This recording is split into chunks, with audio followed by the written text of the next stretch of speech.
Oh, oh, sorry about that. The silence. Hello, everyone. Hello, hello, hello. Good morning, good evening, whatever, whoever, wherever you are. Hi. So, hello. I will be working again, as always. I will be starting my work, and you can either sit with me and watch me, join me, whatever you want. And I am going to try and get my work done today as fast as possible so I can play Pokemon again. But it depends on if I get my work done in a timely manner, which I should. I only have camera editing to do today. So we'll see. We'll see. Hello, hello, hello. Alright, so I'm gonna put on music and I'm gonna get to work and you guys can do whatever it is that you guys do. I forgot to put my little fellas on the screen. Hold on. La la la la la la.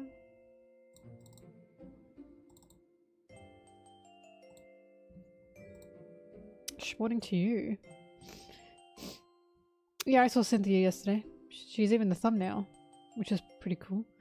Okay, this is editing, this is live, and there we go.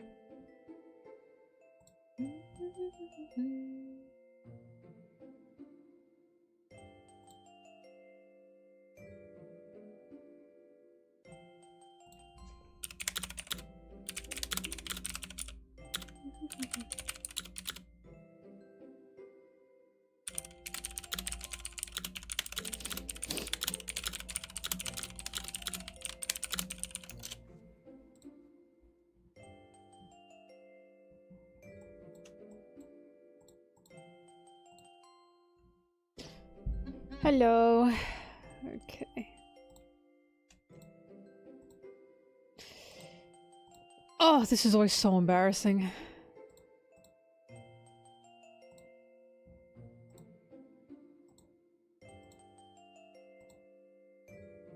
Okay, that's a good one.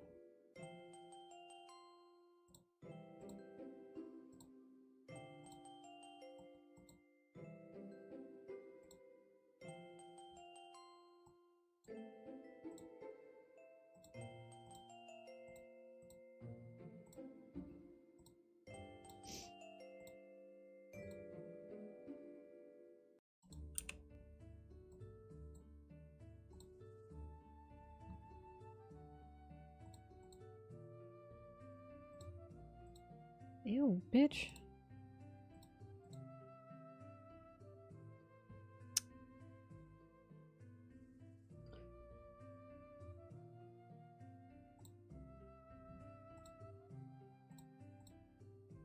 Is that too much?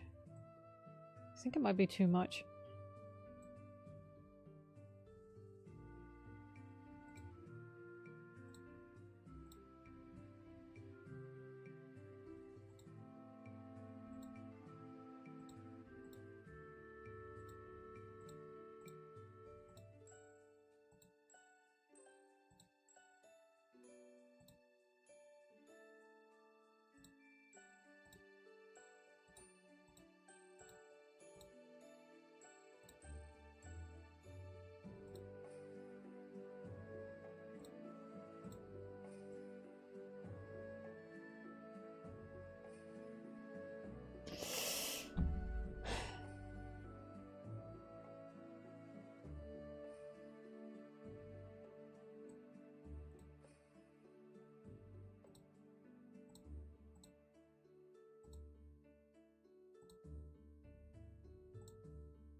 I'm trying not to make this look too crushed. But I think that looks alright.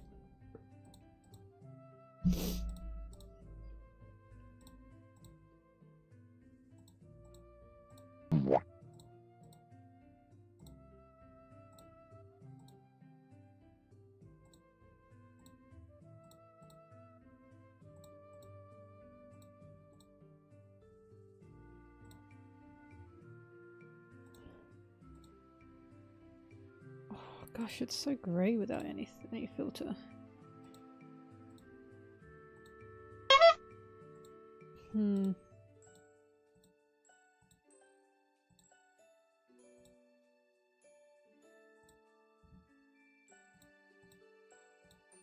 Okay, I like that a lot more. That'll do it.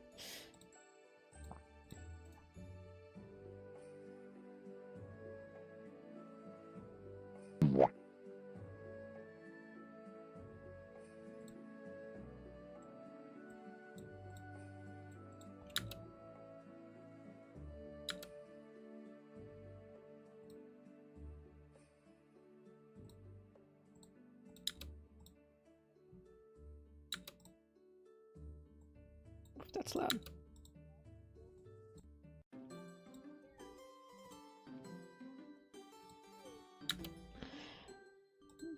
Ah, okay. Oh god, there's two of me. This is disgusting.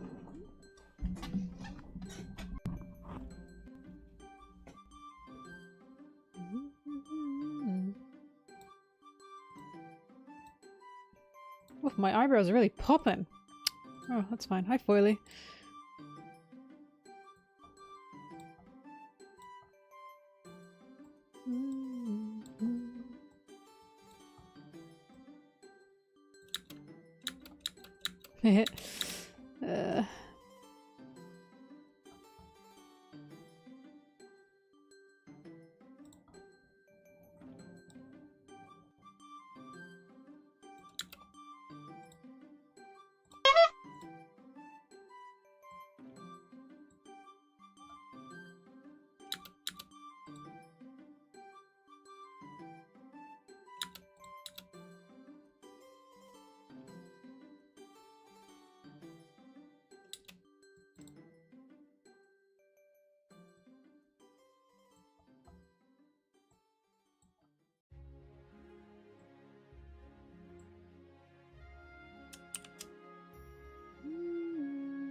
Why is this not working? Oh, because I pressed the wrong button.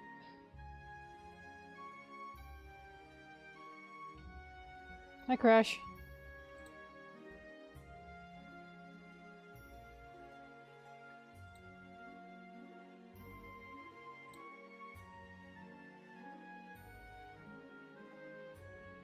Alright, that works.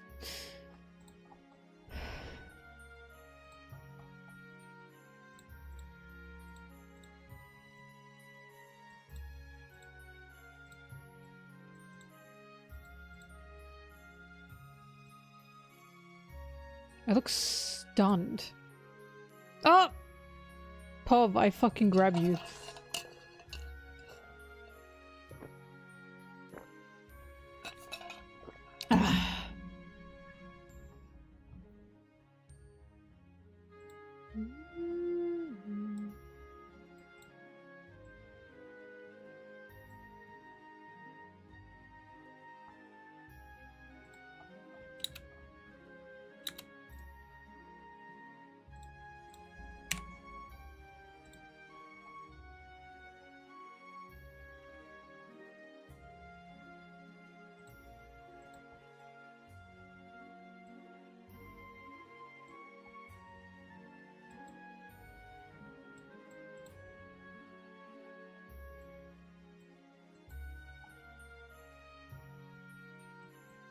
Foily, I was gonna say light.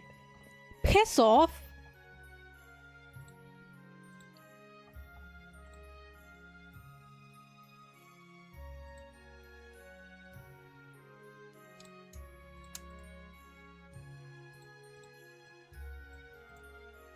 I don't hate you, I just hate the things you say.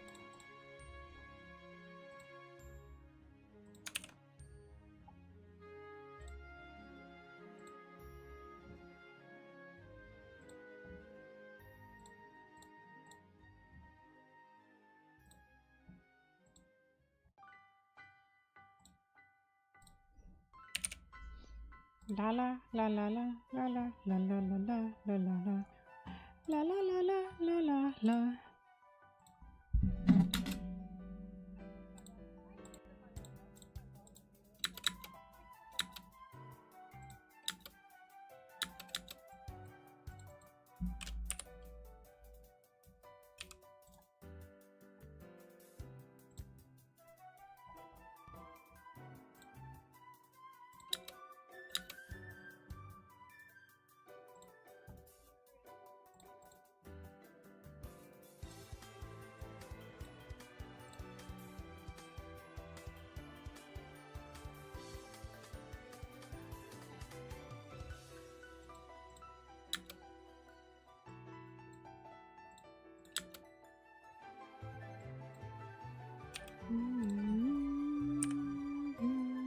Angry type. That's what I would be.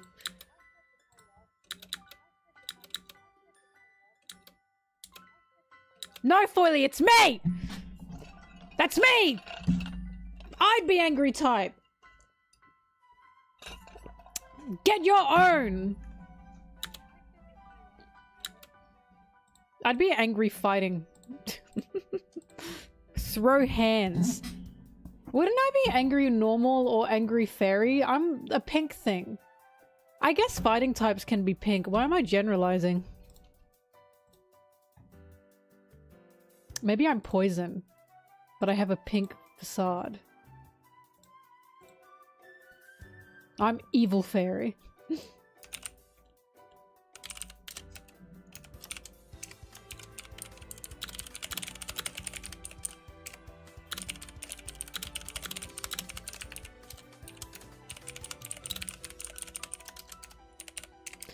La la la la la la.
La la la la la.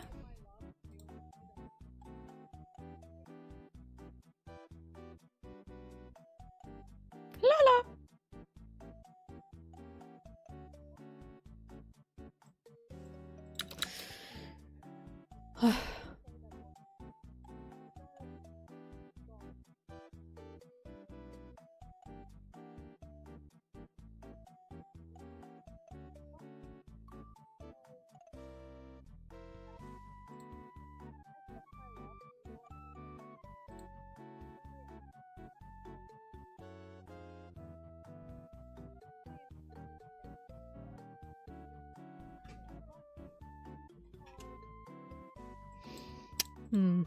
Gotta pick which one's better.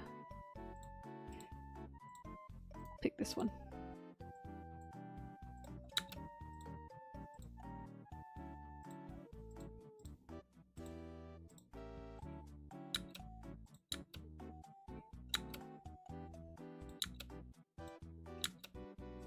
Cynthia doesn't think about you at all, mate.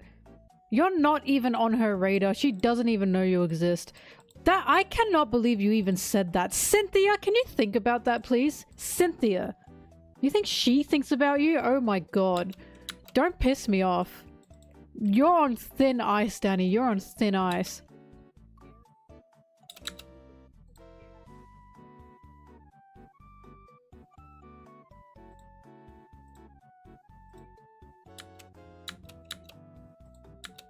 Oh, that's right. She loves ice cream. I forgot about that. Cynthia likes women, Danny. Don't get me started. This is why you're on thin ice. This is why you're on thin ice. Don't get me started.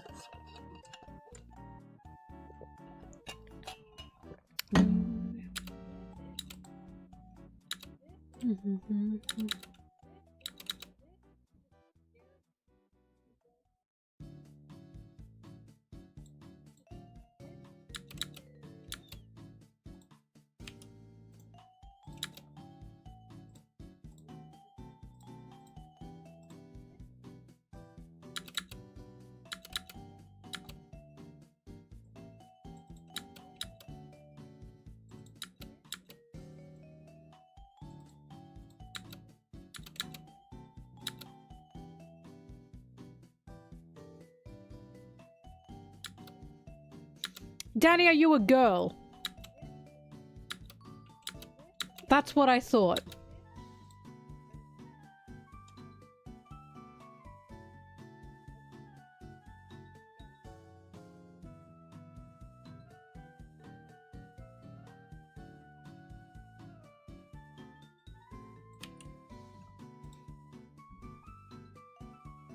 Too honest a question. Danny, is there something you're not telling me?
I got pretty far in the video. No, I'm still doing the spine.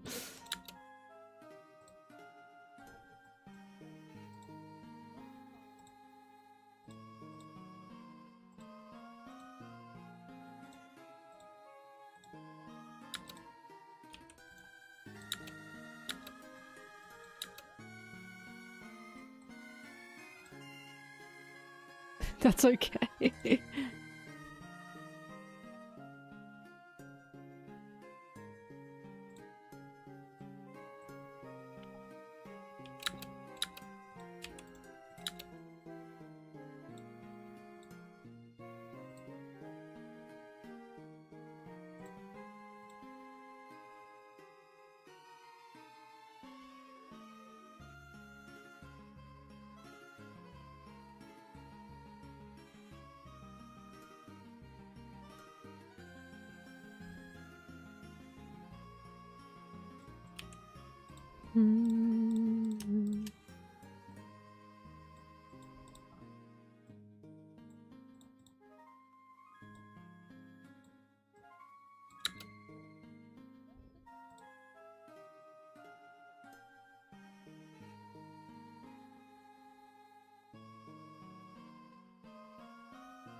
Oops.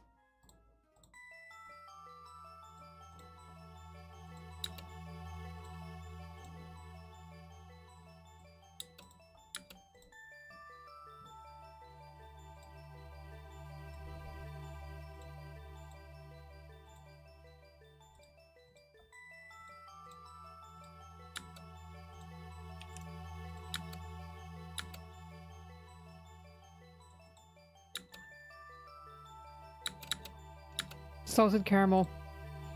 Absolute favorite ice cream flavor.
Oh god.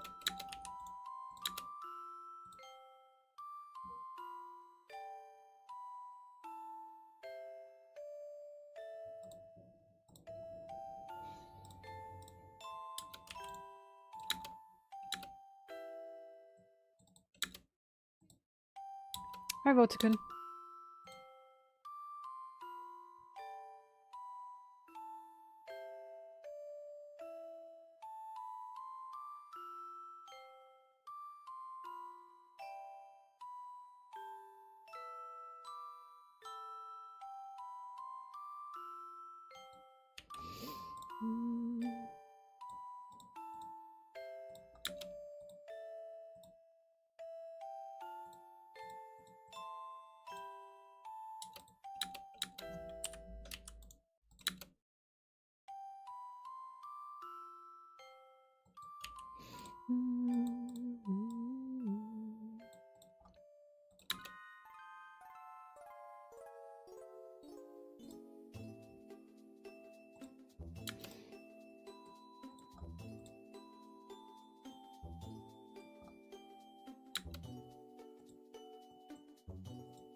Ah.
Thanks, Danny, but I haven't forgiven you.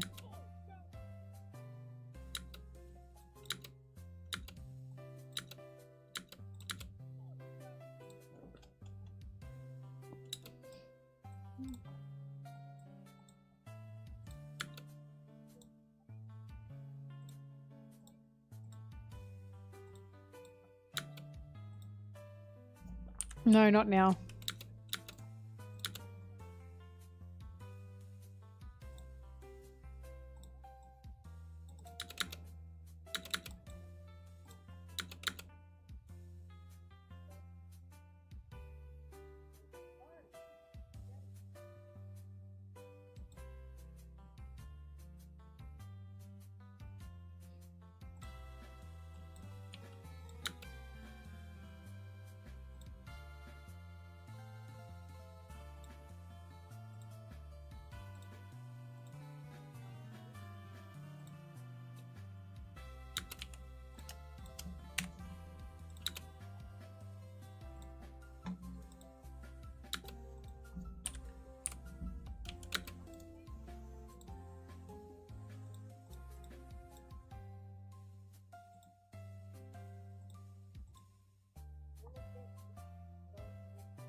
Maybe, Danny.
La la la.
Dun, dun, dun, dun, dun.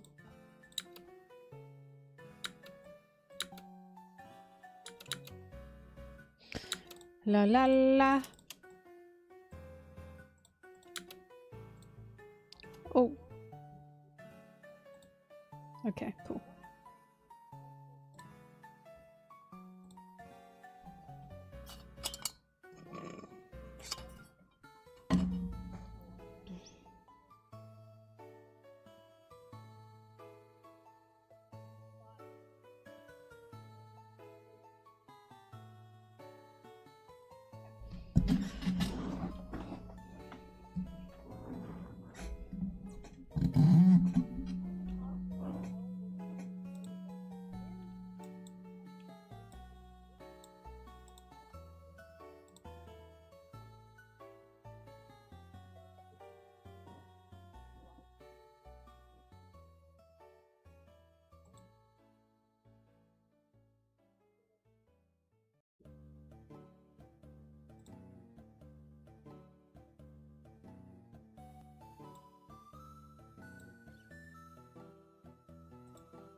Sorry, a bit of a boring stream, but I really just want to get this done as fast as I can.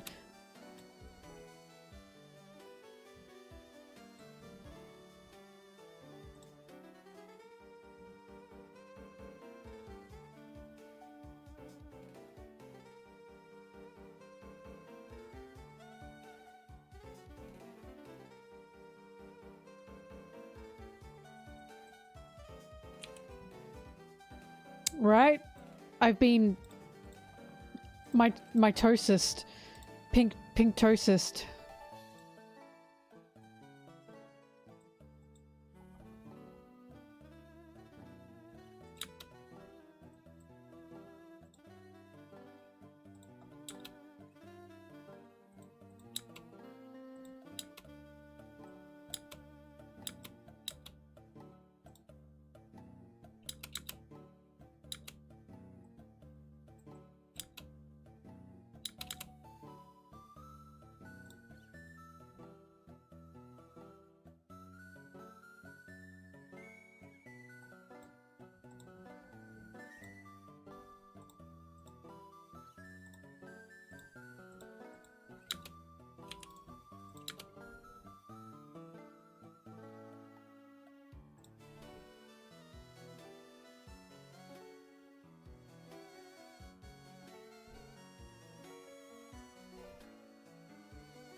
God, pink is such a good color.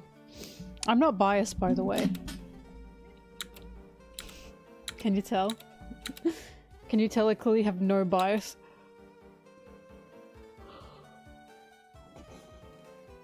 Wah!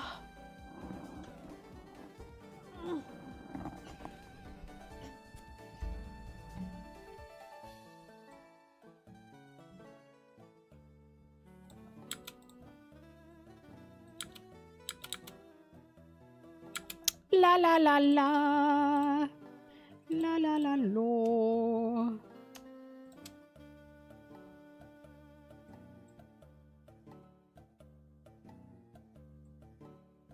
I've got the Hello Kitty hoodie behind me on the bed, and then I've got the Hello Kitty jumpsuit.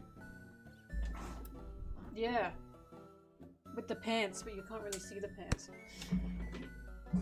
Ugh. This is living.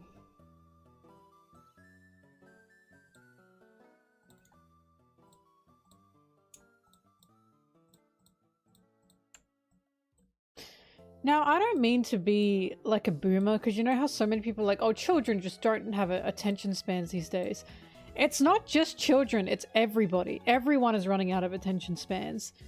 And I know this because I will make a 6-minute intro, right? A 6-minute intro that is literally introducing the topic, giving more context of the topic, and then explaining the topic, right? Out of a 50-minute video. And people will be like, a 6-minute intro? That's too long.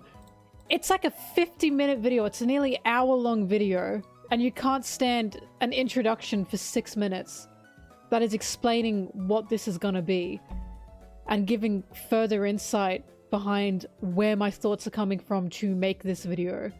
Like, it's actually driving me nuts. I mean, this is probably going to be 50 minutes. Probably longer than that.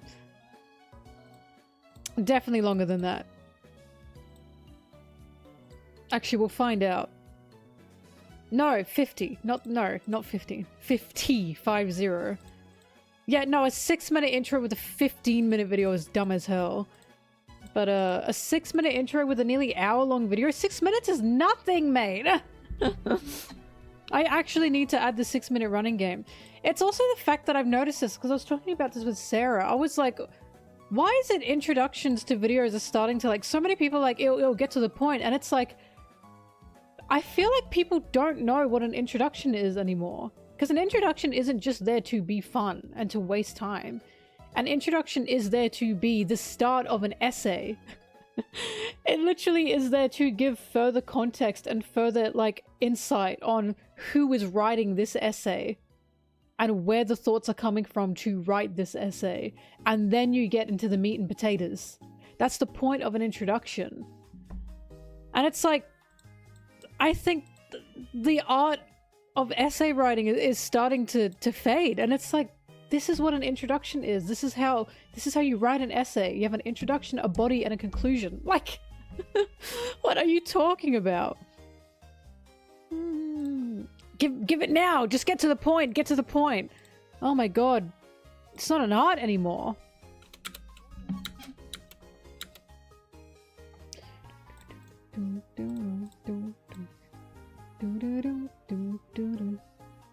It's a Bonney vid, not a Kuma vid. Kuma will get his own bid. Let's see. So that's a 6.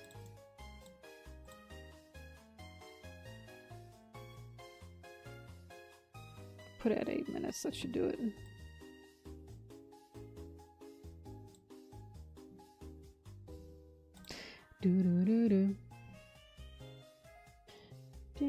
I actually have to put Subway Surfers next to it. There'll be people that are like, why are you talking about all this in the intro? Because it's fucking relevant to the topic.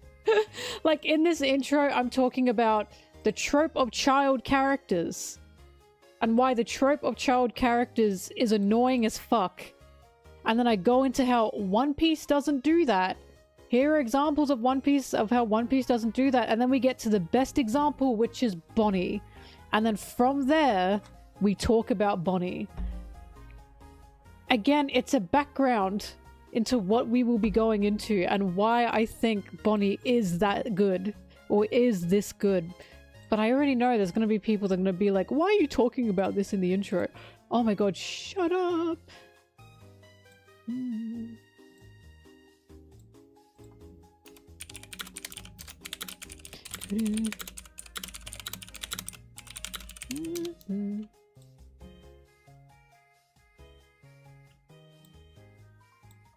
I don't know. Maybe it's the university student in me.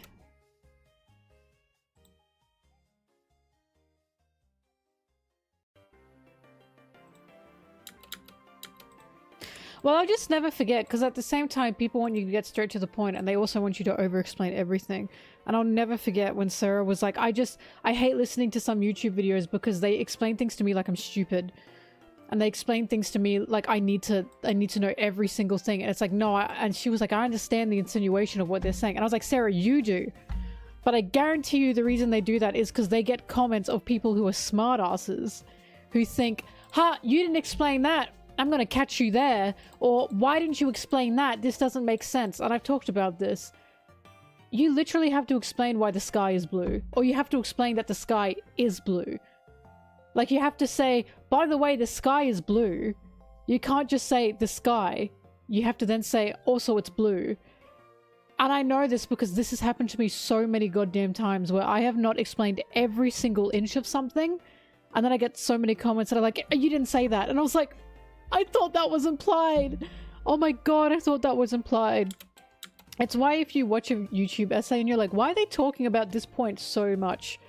Because they will get comments about how they didn't talk about that point so much. I know this. It's the struggle. It is the struggle of making YouTube essay content.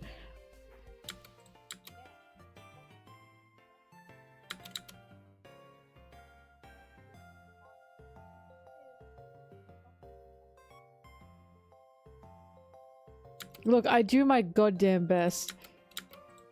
And I remember there was someone was like, why do you accentuate your point like 3 times? I say it once as the beginning, and then I explain it, and then I end it on, and this is the point.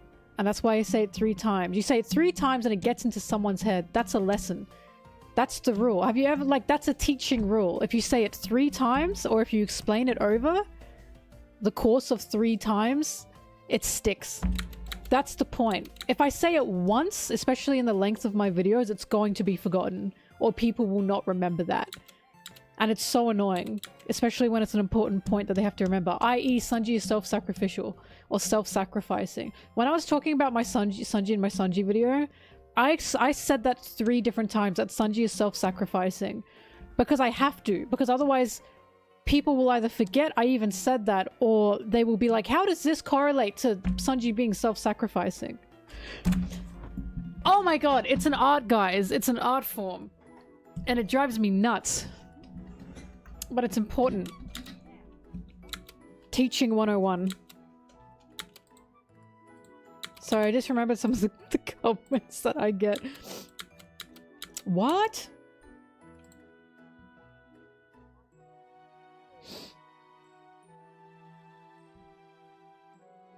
Theo's on Loki, he's a good boy. He's a good boy that's been called an evil person all his life.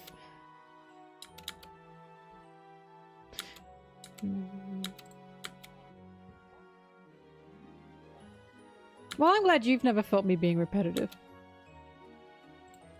This is why I'd be an angry type Pokemon.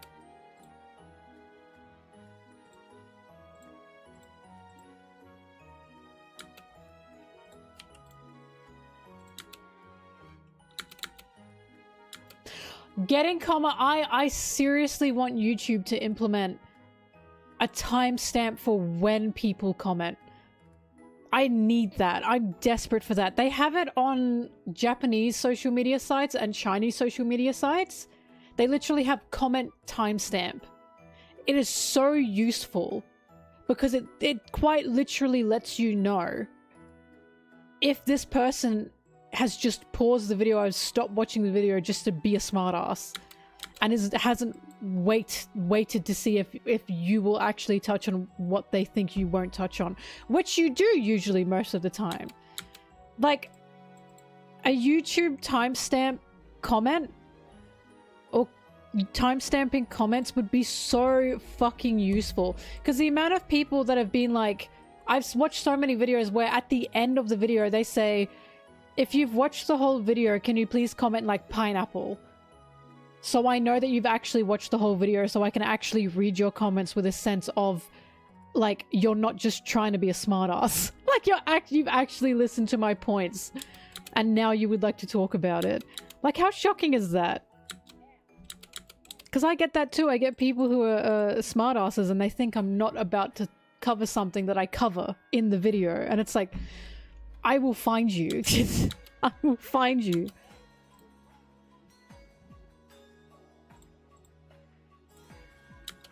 Doo-doo.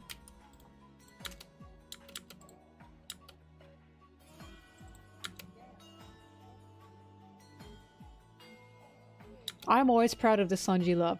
There is a Sanji tax in this video. I very much do have a whole moment of talking about Sanji. Because damn it, Sanji and Bonney had a whole little dynamic that was really cute. And I thought that was important.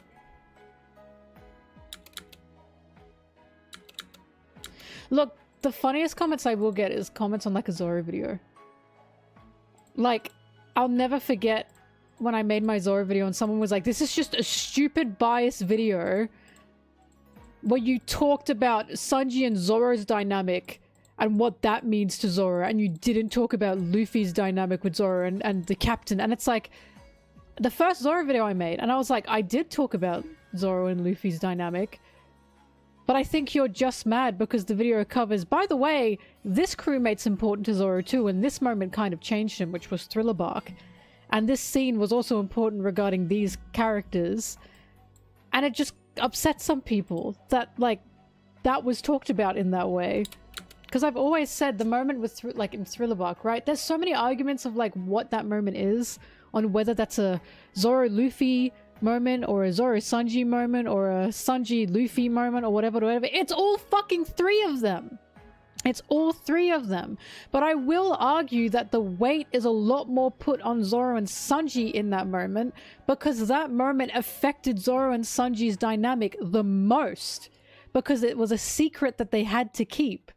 And it's like, yes, of course it was a huge moment regarding Luffy being the captain and Zoro being like, no, you're not taking my captain. But then, of course, Sanji steps in and it's showing, oh, Zoro will actually do this for his crew. Luffy doesn't just get a special label because he's the captain. Zoro will do this for anyone on the crew because he loves them all. But then that creates a secret between Zoro and Sanji, and that creates the wings dynamic. That they will carry a burden if it means keeping their captain on that pedestal. That's the point, right? Sanji even lies to Luffy about Zoro's injuries. So when I look at the Thriller Bark moment and when I look at the way people debate it, I'm like, it's a moment of all three of them, but it's much more heavy on Zoro and Sanji because that affected them the most and their dynamic the most regarding how that moved into the future with how they see each other. Which is why when we get to like Zoro, right? And when we get to Zoro and Zoro is getting like really upset because he's like, oh my god, Sanji just left, fuck him. One of the reasons he's so fucking upset is because of shit like Thriller Bark. Because he was like, oh my god, I thought we cared about each other, asshole. I thought we'd lay our lives on the line for each other, asshole. Now you've just left? I'm just gonna pop my top. I'm angry. Like, you know what I mean? Like, it's those kind of moments that build up into something more between these dynamics. And it's why when I make the videos I do and I really try to over-explain, this is why this is important, and then you get smart-ass comments that are like, actually you're wrong because I said so. And it's like, alright, keep your secrets. See if I care. Like, I don't mind having a discussion, I just want the reasoning behind the discussion.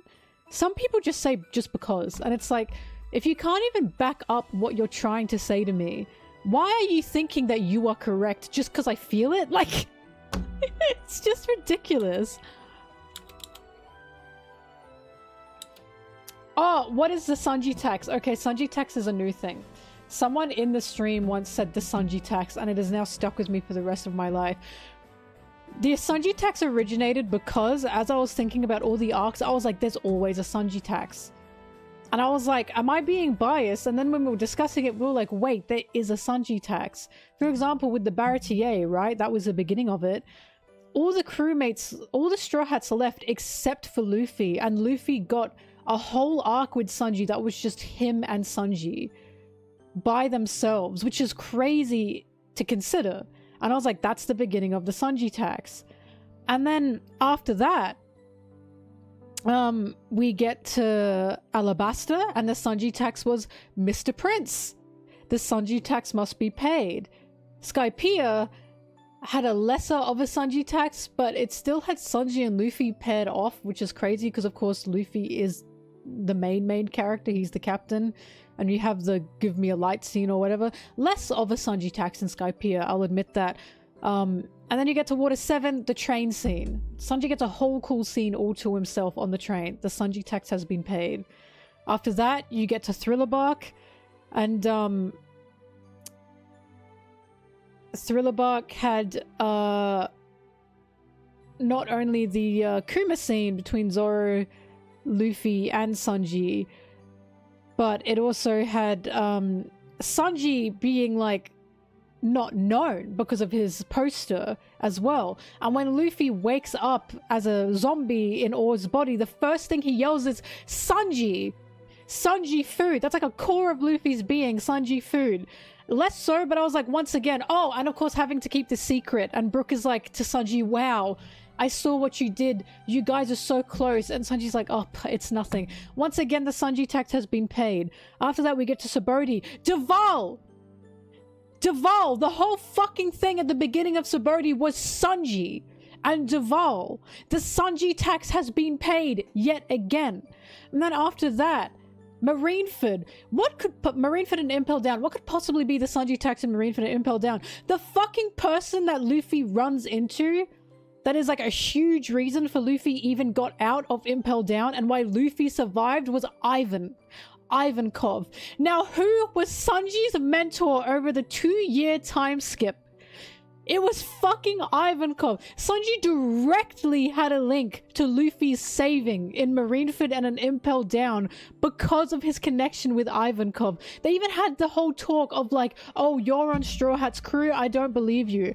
And the whole thing of like them talking about Luffy. And I was like, the Sanji tax has once again been paid.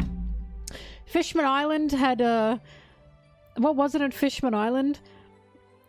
Fishman Island was the blood, when Sanji's blood went and exploded, and being there to hear Jinbe's backstory, by the way. Again, Sanji was just always around Luffy. He's always next to Luffy, I've noticed. Or almost always next to Luffy all the time. Less so on Fishman Island, I'll say. But the Sanji tax still had a point to be paid. Punk Hazard, the reason Wano even happened and Kaido even happened is because of Kinemon.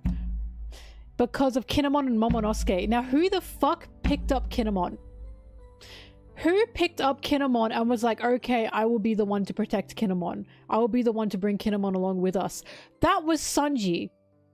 The Sanji tax has been paid. We also had the guides of G5 or G8, sorry, what are they called? Going, oh my god, we love you, you're so cool, you're a man and we're falling for you. That was kind of crazy. Either way, the Sanji tax has been paid from Kinemon alone. After that, we get to Dressrosa.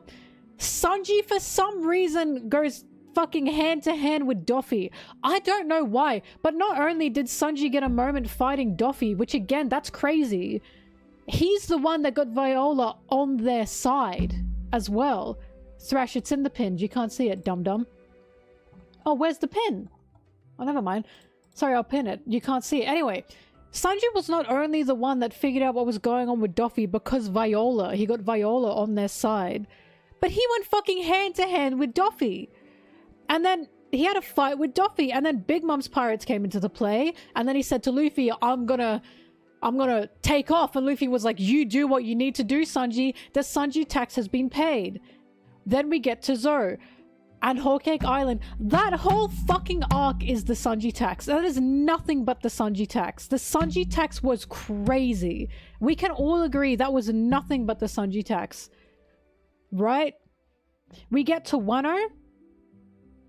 And then Wano, again, one of the only reasons we're at Wano was because Kinemon was saved. And who did that?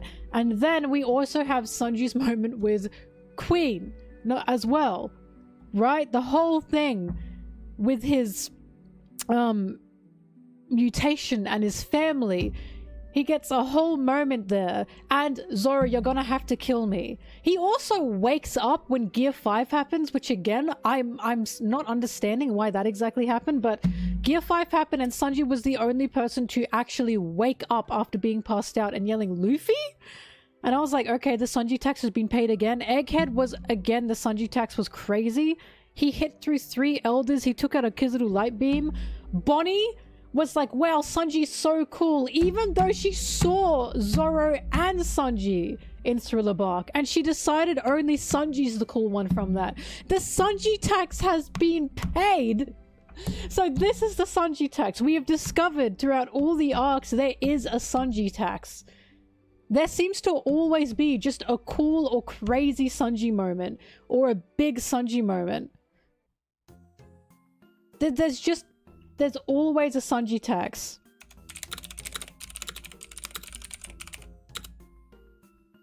Do not talk about chapter 1149. Anyway, there's a Sanji tax and it's insane, and that's what we've discovered. But now I call it the Sanji tax just in my own videos when I talk about Sanji. So there you go, that's the Sanji tax. It's a real thing.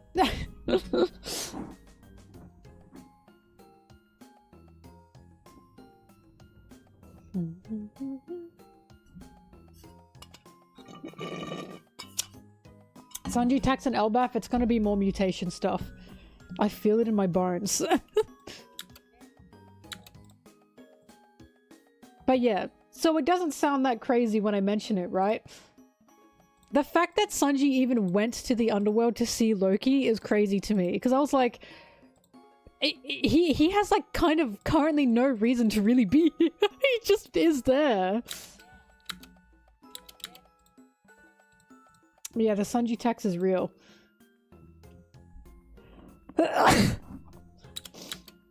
Whoops. The fact there's even Whole Cake Island is proof that there's a Sanji tax.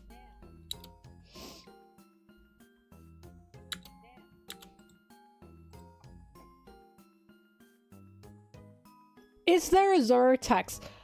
Now here's the thing, I love Zoro, right? But the reason I talk about this is because I feel like Sanji is Oda's special little boy. And I'm not saying this because I'm a Sanji fan. I'm saying this because I'm seeing the bias Sanji gets in the story. And at this point, like... Again, Sanji's lighter has a backstory. His lighter has a fucking backstory. Has a story to it. And it's like, at this point, it's insane the amount Sanji gets within the story. Like, it is crazy. I think there is a bias there, and I'm not insane for seeing it. So, like, consider what Sanji did in Dressrosa, right? And then consider what Zoro did in Dressrosa, and consider the roles. And I'm not saying Zoro's useless, everyone gets really up at me when I do this. But consider how little Sanji was in Dressrosa and how much he did, compared to Zoro was there the whole time and how much Zoro did. He found the Tontatas, don't get me wrong. But then he ran around kind of aimlessly for a while. He took out Pika and then he just started pushing against the strings. For some reason, Sanji was there for half an arc, and he got to throw a kick at Doffy. Why did Sanji get that and not Zoro? Like, I don't know why Sanji was the one that got to throw hands at Doffy. Doffy looked at Sanji and said, "Here comes a strong one." That's insane. This is why I say this is the Sanji tax. That's an actual insane addition in my opinion. But why does Sanji get that special treatment from Doffy there? From the main arc antagonist? It was just odd. But yeah, there's a Sanji tax and it's real. And I feel like when I say this, a lot of people think it's because I hate the other characters or something, and I don't. There just seems to be a bias. Whole Cake Island in itself should prove that there's a bias, right? I think Oda just likes Sanji.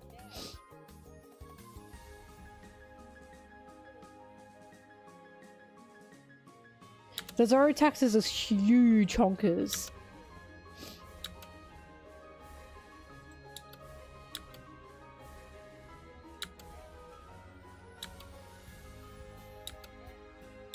But Clementine, is that a Zoro tax when it wasn't just Zoro that got a moment with Kaido, though? Do you know what I mean?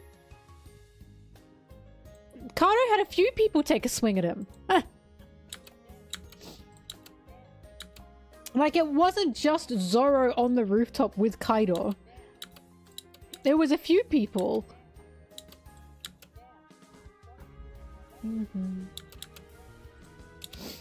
Honestly, Sanji having Ivankov as a mentor was insane. Because Ivankov was not only directly connected to Luffy, but Ivankov's also directly connected to Luffy's dad! Which is insane!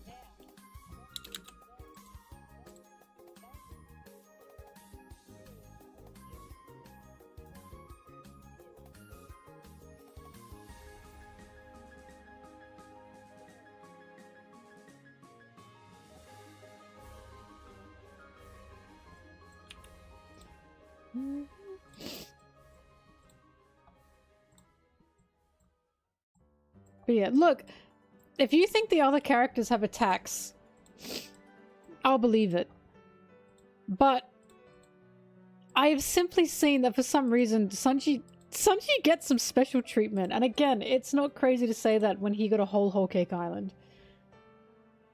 Which is just, again, crazy work. That's just crazy work. Oh yeah, the Luffy tax, of course. Like, the reason I call it the Sanji tax is because in every single arc, there just seems to be something special that Sanji gets, or he gets a whole moment to himself. The whole train scene in Water 7 was insane in retrospect. That he just got that. Like, that was crazy in retrospect.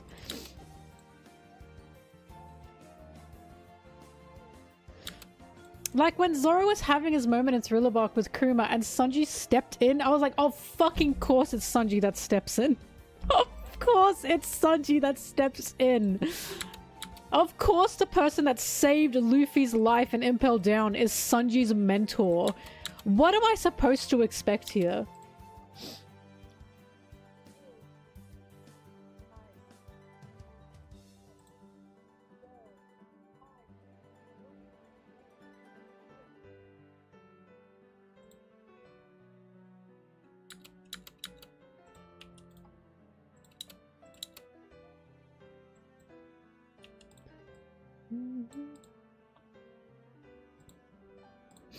Anyway, look, some people just, they won't believe me. Some people will be like, she's just a Sanji fan. Okay, fine.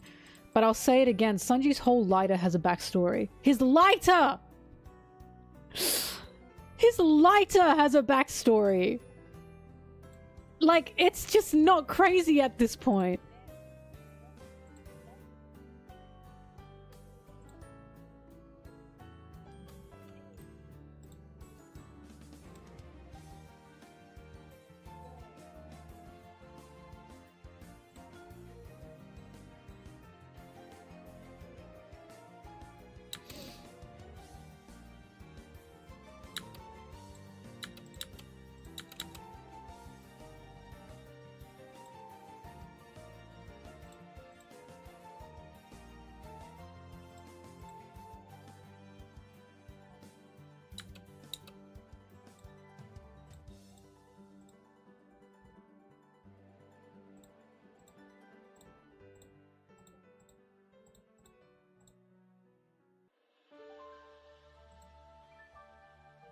Hello.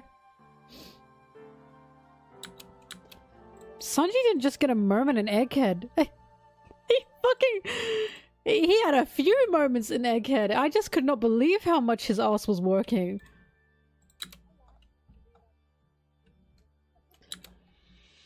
I literally say in this video, Sanji is one of the only Straw Hats that Bonney actually calls by name. Like, throughout Egghead. Which, again, that's the Sanji tax.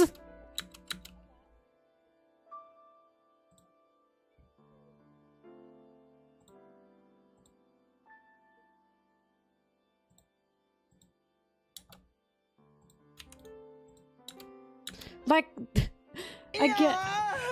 Well, thank you for the sub. Oh, Vodka, thank you for that. But again, the Sanji tax is... Bonney sees... Right? Bonney sees Kuma's story. And she sees Thriller Bark. And when she sees Thriller Bark, what does she see? She sees Zoro and Sanji sacrificing themselves for Luffy. We even get like a little flashback in the manga of that. And then when Luffy is talking about Sanji, Or he doesn't, well, I don't even know when someone says something about Sanji. Bonney says to Luffy, Sanji's pretty cool, huh? A good cook and a good fighter. Why is that the Sanji tax? Because why the fuck was Zoro not mentioned at all? Why was Zoro not mentioned at all by Bonney? He was equally important in the Thriller Bark scene. Undoubtedly, he was crazy important in the Thriller Bark scene, and she's much more fixated on Sanji. And I remember reading that and going, what about Zoro? Like, you saw what Zoro did too! And that's the Sanji tax. This is what I'm talking about. And it doesn't sound so crazy, does it?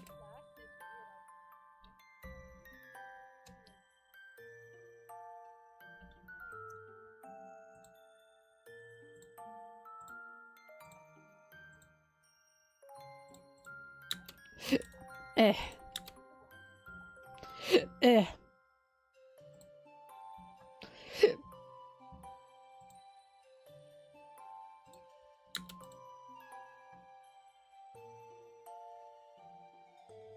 Well, look, again, the reason that, like, the fact that Sanji's mentor is Ivankov means anything that has anything to do with the Revs now, i.e. Luffy's dad, Sanji will now also be involved in. Because his mentor is Ivankov. Like, that's the connection. It's the Sanji tax, I'm telling you.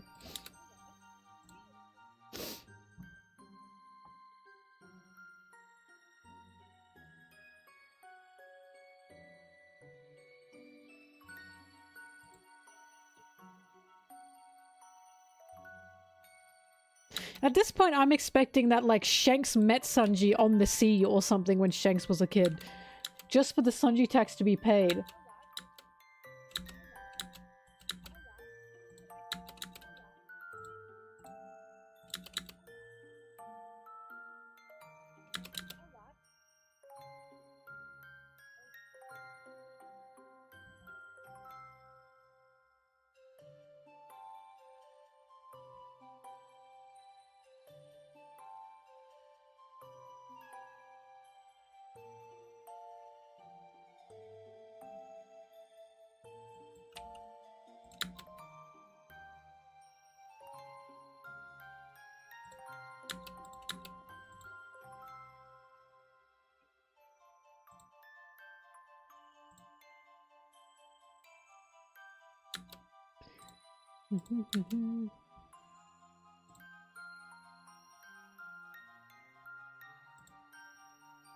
Woof, you can see my roots. That's rough. Oh, thank God I fixed it.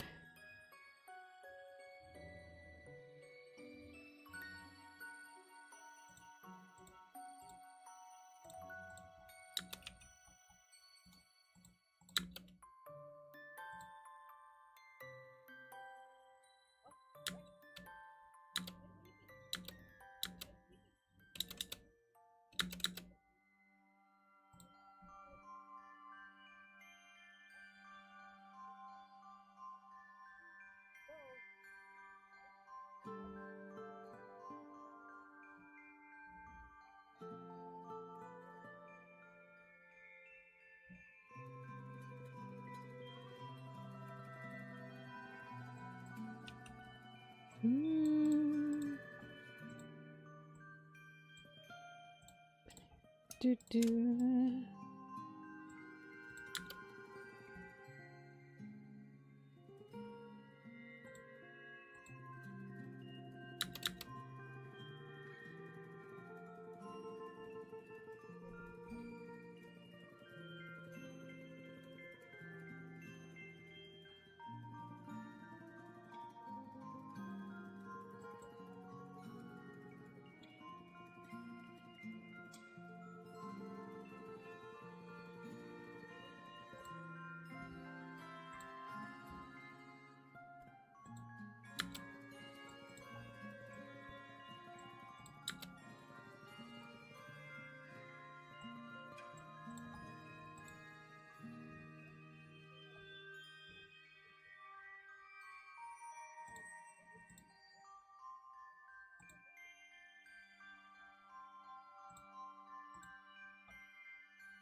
What am I looking up? What am I doing here?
The kill me scene in Wano, the death pact? Oh yeah, I think that also added a lot as well. I think that added a lot of stress on Zoro.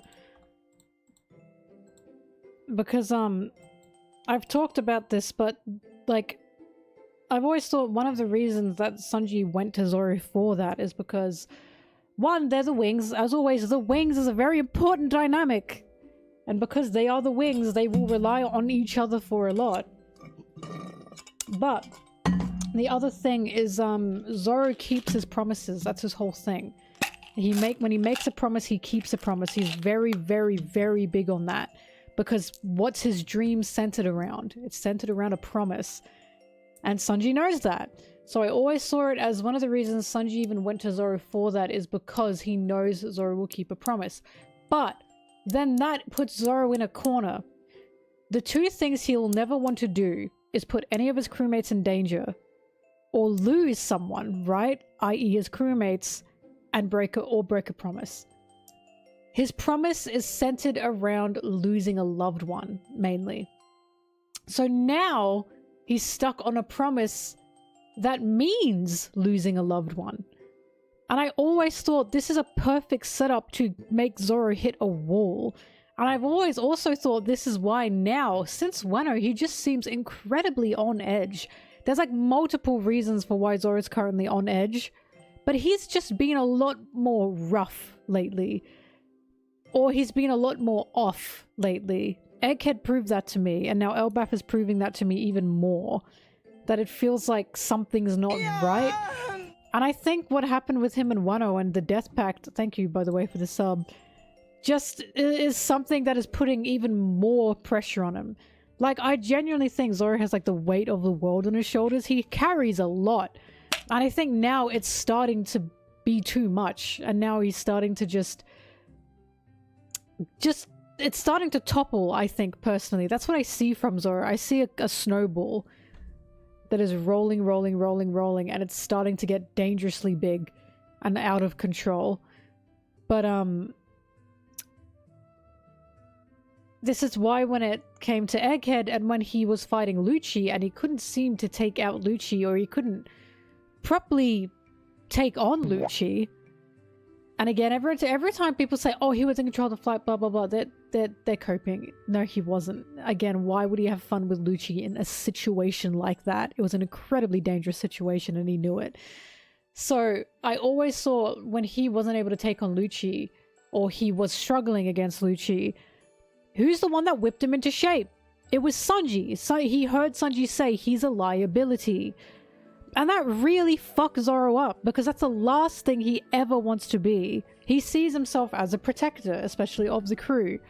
He sees himself as someone that has to keep this crew alive, because he loves them. Being called a liability, especially by the person that is your fellow wing, you have made this promise with of, if I change, you have to kill me, that hurts.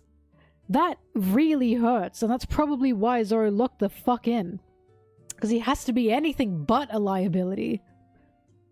But hey, that's just me.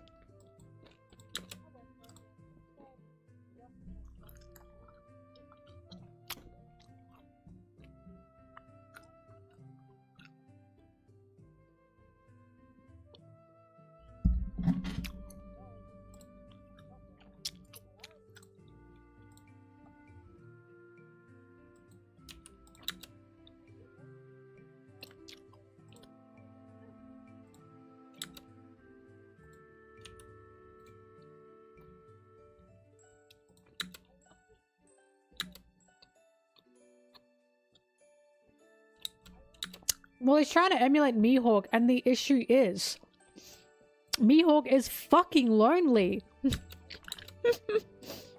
Mihawk is lonely with trust issues. I don't think Mihawk has a life that Zoro should be replicating. And I don't think Mihawk thinks that either. And the other issue is Zoro's strength comes from his crew. Zoro's strength comes from his love for people. His master swordsman dream that he has and the strength he gets for that is from Kuina. Again, he's still grieving Kuina. The fact he exists as he does, he's in a constant state of grieving, in my opinion. And then from there, at the Baratier, Zoro realized he had a huge task ahead of him. And because Luffy wants to be king of the pirates, Zoro, to keep up with that, has to be the master swordsman. Luffy's own dream bleeds into Zoro's and pushes him to be better.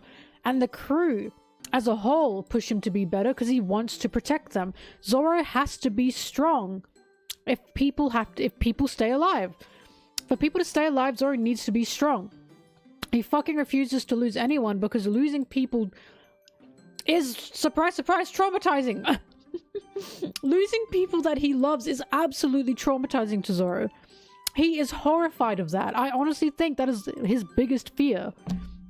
Losing his loved ones. Because he lost Kuina once and look what that did to him. His whole being right now exists because he lost Kuina. Imagine if he lost someone else. Especially a Straw Hat. It would fuck him up in an insane amount. So he has to be strong to protect who he loves. If he's not strong enough, he's failing.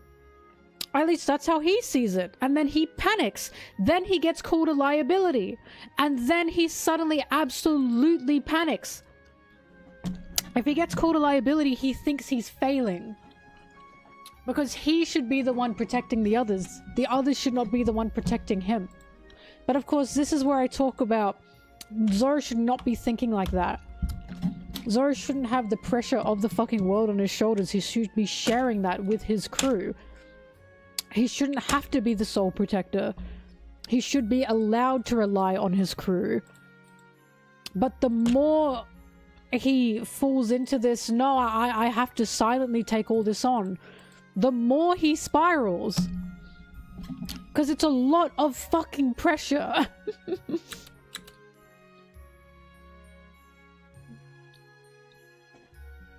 So when Sanji presents this, I need you to kill me thing, that's like literally stuck between a rock and a hard place. He can't break a promise, but he also can't lose someone he cares about. And now it just feels like he's everywhere. He literally needs a help me Robin-chan moment. That's what he needs.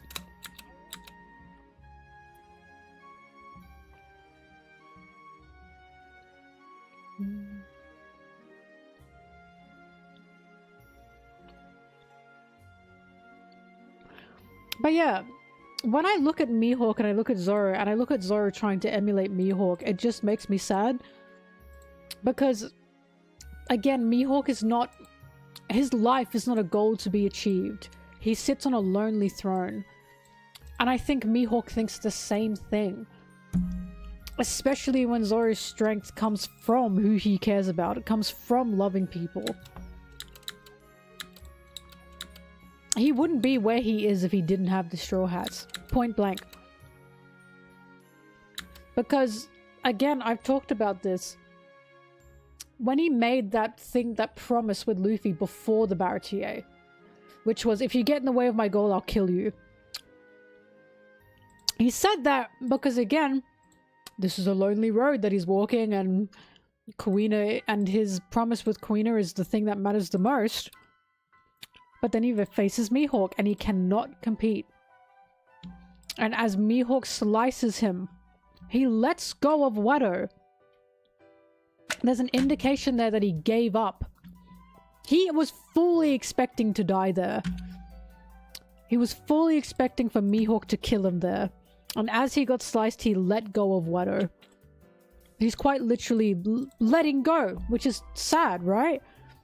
And then as he survives, he holds up Wado to the sky and he makes a new promise with Luffy, which is, I will be a master swordsman, because the Pirate King needs a master swordsman. This is Zoro being reborn into something else. He saw the path he has to face, he nearly gave up, but because of the crew he has now, he can now face this path with a new perspective. If he didn't have the crew, he would not be as strong as he is. He needed something extra to fight for, and that's the crew. And that's why he is where he is. And that's why now it feels like he's struggling. Because it feels like his performance himself in his own mind hasn't been good enough. He needs to be better. He must be better. He must always be better. And if you strive for perfectionism, you're fated to fall. Because if you're a perfectionist and you strive for perfectionism, you can't ever be perfect, and then you start to break. Right? The cracks start to show. At least that's what I'm seeing from Zoro.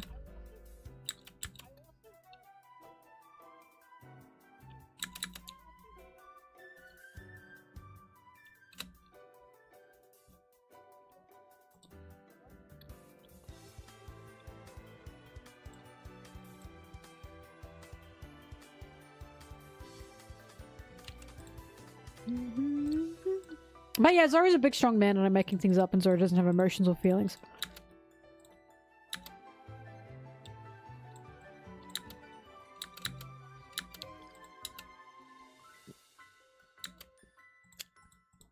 There's also an addition, and this is controversial, and I understand this is controversial because of the power scalers. Ignore them for a minute. There's also the addition of Zoro has to keep up. Right? Zoro has to keep up with Luffy, and he needs to keep up with Sanji. Right? And again, I'm not saying Zoro's weaker than anybody. I'm not saying Zoro is weaker than Sanji. I don't add Jinbe to this because Jinbe wasn't the original member of the Monster Trio. He's not a member of the Monster Trio. Jinbe is strong, don't get me wrong. But he's not part of this because the dynamic is Luffy, Sanji, and Zoro. Because Zoro and Sanji are the wings. Again, the wings dynamic is what's important here. The wings dynamic is what makes this whole trio so special. And what makes this whole conversation specific to them. Jinbe's not part of this because he's not a wing. The wings of the Pirate King are Zoro and Sanji. And because of that, Luffy relies on them, and they must boost up Luffy. And what have I said? What is the point of having wings if one is bigger than the other? If you have a wing bigger than the other, you can't fly. Or at least you can't fly to your full potential. Zoro and Sanji have to always keep up with each other, so they can keep Luffy up. And the combination of Zoro absolutely seeing death in Wano, which was crazy by the way, seeing death in Wano, having a bit of a moment in Egghead with Lucci, not being able to get past Lucci, while Sanji was fucking whipping around, going from here to here to here, kicking through elders, kicking through an Admiral's light beam, says to me that there's a worry of keeping up. And again, Zoro's not weak. He's not weaker than Sanji. I'm not saying that. I'm saying that I think he believes there's a worry of having to keep up. And it's stressing him out. And this is why when we get to Elbaf, he's acting like a fucking dickhead. He's being insanely overprotective. It feels like he's compensating. To the point that even Luffy is going, you're being a dickhead. Like, it's not just Zoro is this way because he's not. Even Luffy is pointing out, you're being a bit too harsh right now. Right? It just feels like because Zoro has this dynamic with these two characters, he has to keep up. And the stress to keep up with these characters, or with these people that he respects, is, again, it's a pressure. And I think it's something that is making him roll.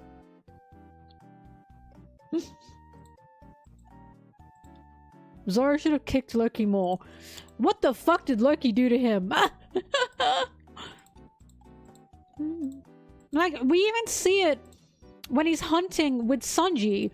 And Zoro goes, I took out the dinosaurs. That was me. And Sanji doesn't even debate that. He just says, haha, yeah. We are seeing in that instance that Sanji is fine with giving Zoro that. But Zoro, for some reason, has to be the big dick boy. And is that not a moment of, oh, this feels a bit different? Sanji didn't take the bait. Instead, Sanji went, yeah, you should have seen it. Like, yes, don't get me wrong, he still made fun of him, but it wasn't any like, no, I actually did that or we did that. It was, yeah, you should have seen him. Again, it feels like Zoro's compensating. But it's the way that this is a controversial thing to say because power scalers are just absolutely up anyone's ass is crazy. And I try to talk about them as characters. And it's like, well, Zoro is strong. Zoro is strong. Yes, fucking Zoro is strong. I'm not saying he's not strong. He's strong as fuck. He's really strong. But he's also a human being. You can be as strong as hell, but if mentally you're not there, you're gonna start tripping. What do they call it? Mental nerf? Elba feels different, and I think this is why.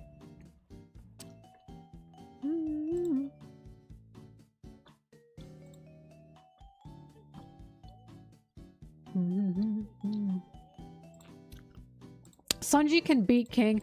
Hey, if we want to use logic around that, once again, Sanji took a fucking Seraphim punch to the face and nothing happened. And the Seraphim are supposed to be like the strongest soldiers in the world or some shit. They're supposed to be beyond King. Like, I just, again, it feels like this is a, they have to keep up with each other.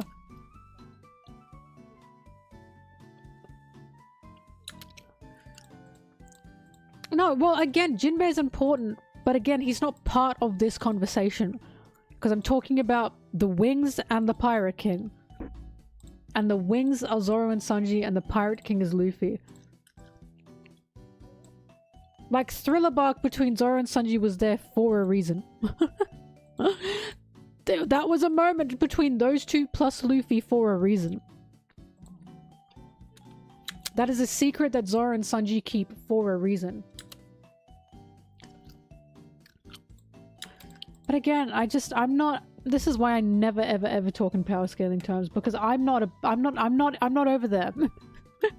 I'm talking in story and character terms. I'm seeing Zoro as a human being. And for some reason that's controversial.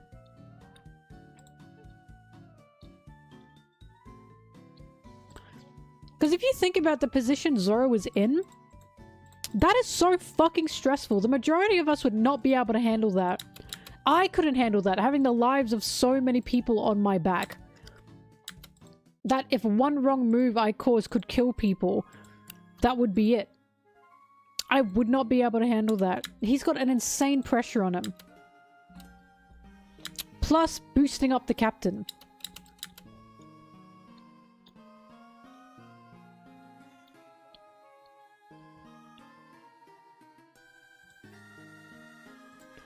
Also, an addition that adds to Zoro's stress is Onigashima.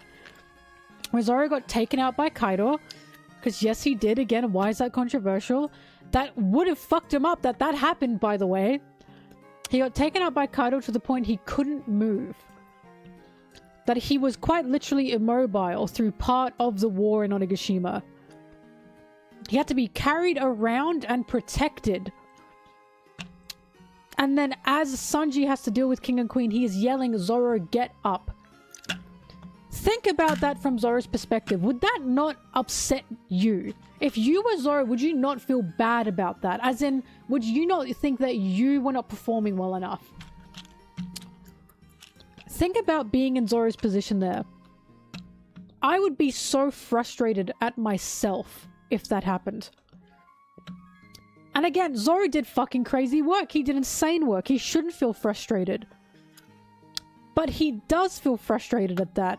The fact that Sanji is yelling at him, get up. I need you right now. Get up. would fuck Zoro up. A crewmate needs him and he isn't able to get up in time, or he was hardly able to get up in time. He needed a boost to be able to get up in time, which was the Wonder Drug. Zoro would come out of that fight feeling he didn't do enough, and he did fucking tons. He beat King. He slashed Kaido. But think of it from Zoro's perspective. He'd feel like he didn't do enough. And that's why when you go to Egghead, I think he feels the same thing.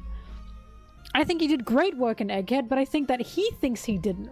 And that's why he's kind of acting like a dickhead right now. Yeah, in Onigashima, he's saying, who cares, just give me the medicine. He's desperate to get back up. The other Straw Hats are stepping up, Mr. Nine. It's about the fact that they all need each other. It's not about a pressure on Zoro, it's about Zoro's putting this pressure on himself. As I said, Zoro's doing good work. He's doing a crazy amount of work. The issue is, I feel Zoro thinks he's not doing enough when he is. The rest of the Straw Hats are working to the extent that they can. Zoro is working to his extent, and it feels Zoro keeps thinking, I'm not doing enough. I'm not doing enough. He is doing enough.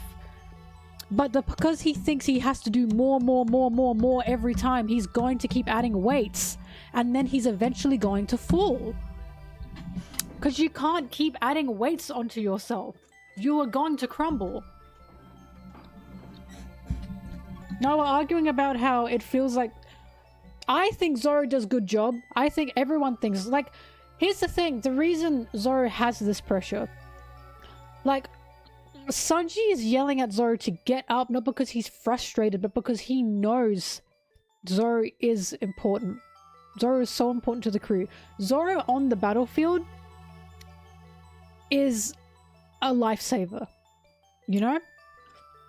When you have Zoro next to you on the battlefield, you feel like, alright, let's fucking go. It's really motivating to have him next to you because he is this crazy. So when Sanji is saying, Zoro, get up, get up, get up, get up, it's not because he's saying, ew, Zoro, you have to do more. It's because they need each other. They just need each other. The Straw Hats need all of them to work together. It's not just a weight that's on Zoro's shoulders. It's a love that the Straw Hats share. It's that simple. But the way I see it is I think Zoro thinks it's more than that.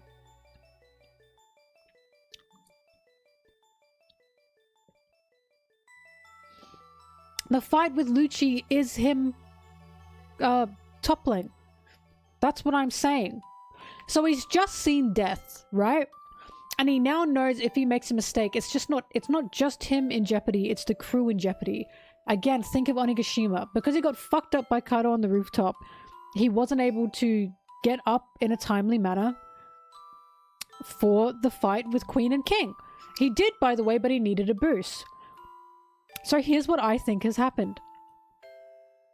Zoro has been a bit scared since Onigashima. He's been a bit freaked out. Because the fight in Onigashima was hard. That was one of Zoro's hardest fights he's ever had. It took him out for a week. That's how fucked that was. And Zoro being out for a week is a scary thing. And it's so clear to me that this is about Zoro's own use to his crew. That Lucci even says that. Lucci basically says to Zoro, because of you and because of you being here, the crew can't leave. Because of you being here, your crew can't get to safety because they're waiting for you. You are the one holding the crew back. And so many people taking that, oh, Lucci's just shit talking. But it's hammered in that that's a bit too close to home for Zoro, because guess what happens after that? Sanji says he's a liability. Because Sanji is frustrated. It was a bit too close to home. It wasn't just Lucci shit talking. It was Lucci seeing something that was clearly getting to Zoro. So the issue that Zoro was having is he's not going all in because he's starting to hesitate a bit. He's starting to second guess himself. And when you second guess yourself, you can't move. Hesitation is the killer. Right? And now that this has happened, and now that Egghead happened, it now seems he's trying to compensate for that through Elbaf. But I'm seeing a man who is starting to second guess himself. And second guessing is leading to more, I have to do more. Fear is the mind killer, exactly. Which is why we now have a guy who can literally bring nightmares about, and I'm really interested to see what's going to happen there. Because we saw Zoro can take Lucci out. He was just hesitating.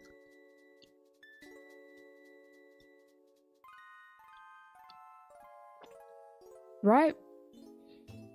And he wasn't hesitating because I'm taking my time with Lucci. He's hesitating because Wano has fucking freaked him out. The fight in Wano freaked him out. He saw death, guys. That would freak anyone out.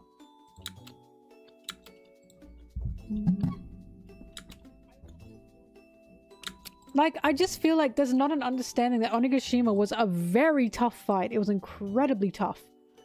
And I really don't like when people undermine that. Because that is a character moment for Zoro. That whole fight in Onigashima was a lot.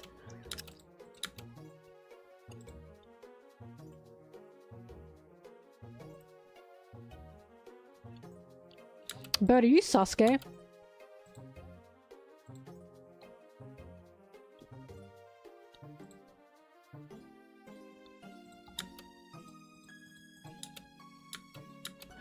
But if you want to know more about this, I literally have 2 videos on Zoro. And the most recent one probably goes into it more, and that's Zoro's relationship with death.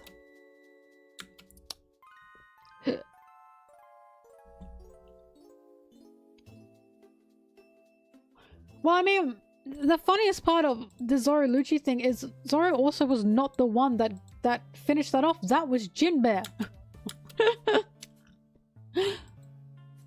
So a lot of people, like, it's even, again, amplified in my opinion, that something is going on with Zoro. He's hesitating. Because Zoro wasn't the one to take Jinbe out. To take Lucci out. That was Jinbe. And again, think of how that makes Zoro feel. That he wasn't even the one to finish that off. He'd feel fucked up, wouldn't he? Like, just the more I think about Zoro and the more I see what's happening with Zoro, I'm simply seeing a man who feels he's not doing enough. And again, I think he's doing a good job, but it's about Zoro's perception of himself. And I think his perception of himself is not good enough.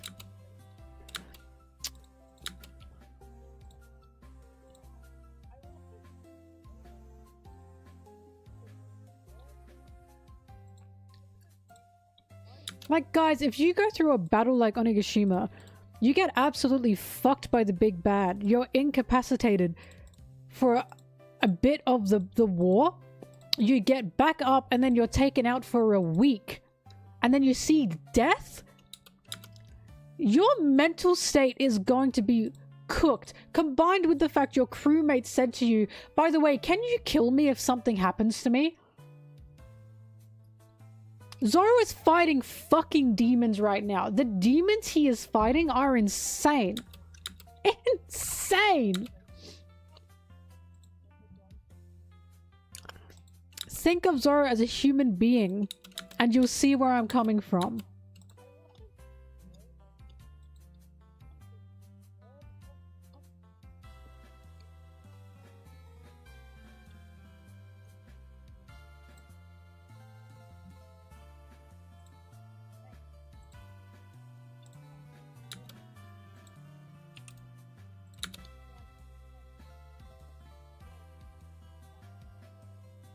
Howdy do, boys.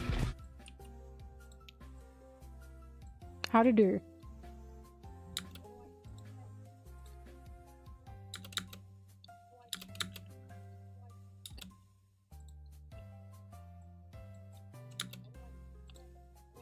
It's also a relationship with death. If Zoro dies, he can't fulfill his promise and he can't protect people.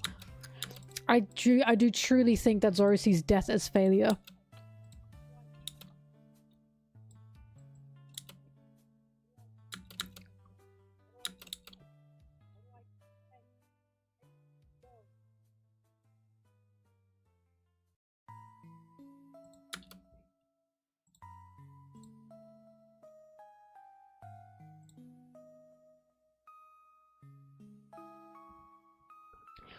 Odin, lend me your hockey.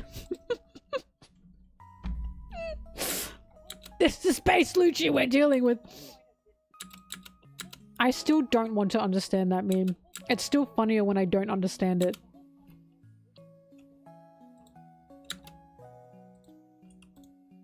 But this is why even when I see little things in Elbaf,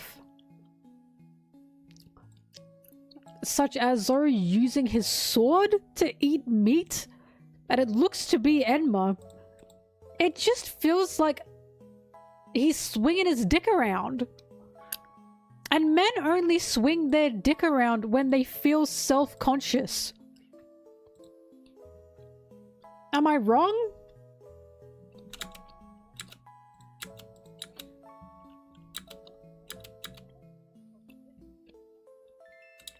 But I'll admit that maybe that's looking a bit too deep. But why the fuck is he using his sword to eat food?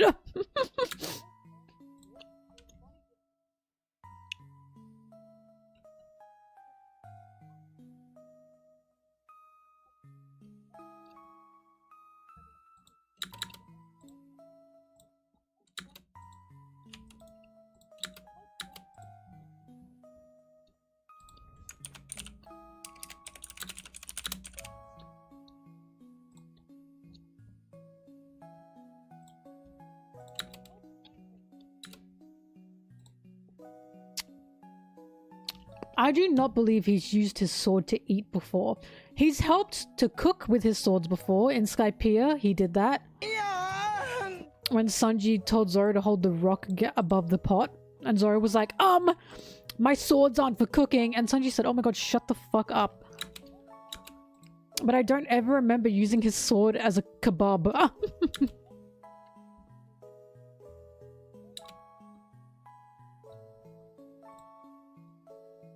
Oh, thank you for the sub. It's Bonney time. Woohoo.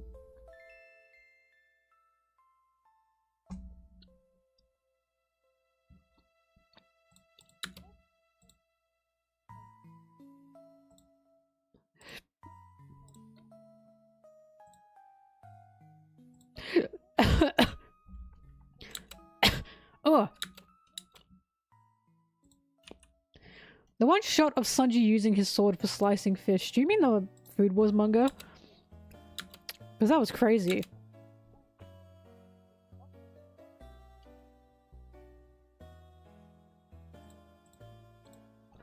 Also, have I seen that? Not only have I seen that, I kissed it. I framed it. I put it in my bank.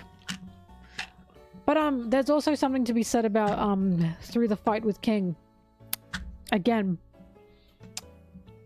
Zoro currently has a sword that is testing his strength every day. Enma. If Zoro isn't on his A game, Enma's gonna suck the life out of him. During his battle against King, Zoro started struggling.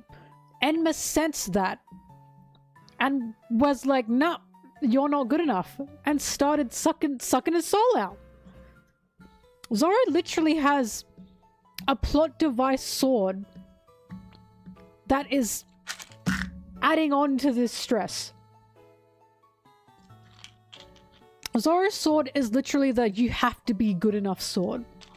And again, think of the mental state of this man.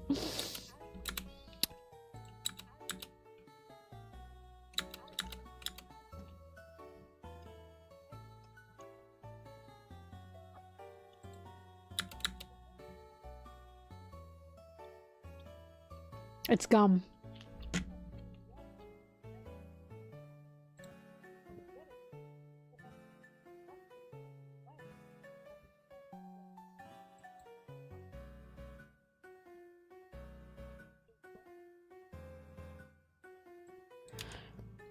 Ralph, originally, whenever I'd say it feels like Zoro's going through something, tons of people would make fun of me for that. Now, because I kept saying, wow, Zoro sure feels different in Elbaf. And now because that's true, it's to a point that Luffy is like, what the fuck is wrong with you? Now people are starting to open their eyes. It took me having to guess what's going on, right? It took me having to be like, well, I guess wait for the new chapters, I suppose, for people to finally believe me, which I guess fair enough. But it's just crazy that it's like, Zoro feels different. No, he doesn't. 10 chapters later, okay, Zoro does feel different.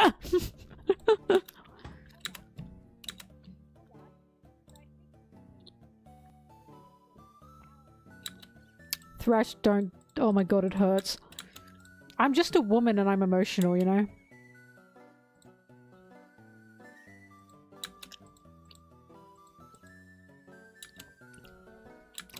Sorry, without his bandana is base form? Is the bandana imbued with hockey? What?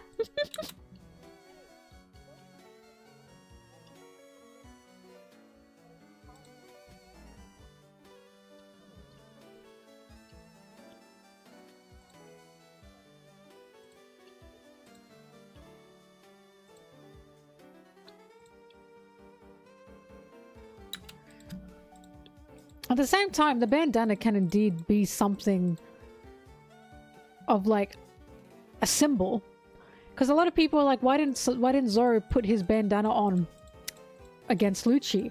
And again, people who see it as just a strength thing are going to be like, oh, because Oda's making Zoro hold back, so he's not putting his bandana on, blah blah blah. If we look at it as Zoro's a human being, again, hesitation. The bandana can definitely be a symbol of, okay, Zoro's about to go all out. Right? I agree, it can be. It can mean something. So when Zoro doesn't put his bandana on an egghead, that can mean something. And what can it mean? It can mean that he's hesitating. It's that simple.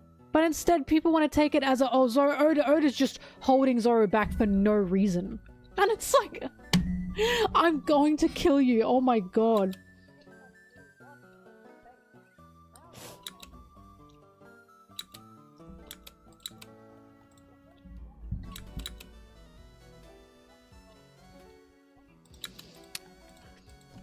I have said before that the bandana thing is a sign that he's holding back, he's hesitating for something. Because yes, the bandana is a symbol. And people just, again, it's like, no, that can't be it.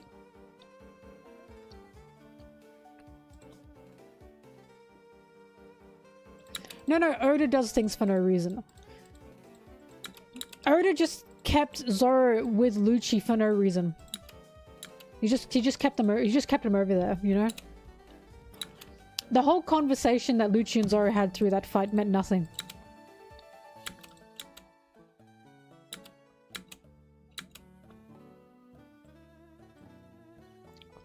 The funniest thing is people will acknowledge that Lucci is talking shit, but Lucci shit talks because he's trying to get into the head of his opponent. He did it with Luffy. He will shit talk because he wants to get into your head. And why would Lucci be saying shit to Zoro that wouldn't get into Zoro's head? You know what I mean? Like, why would he just be saying shit? Do you understand what I'm trying to say?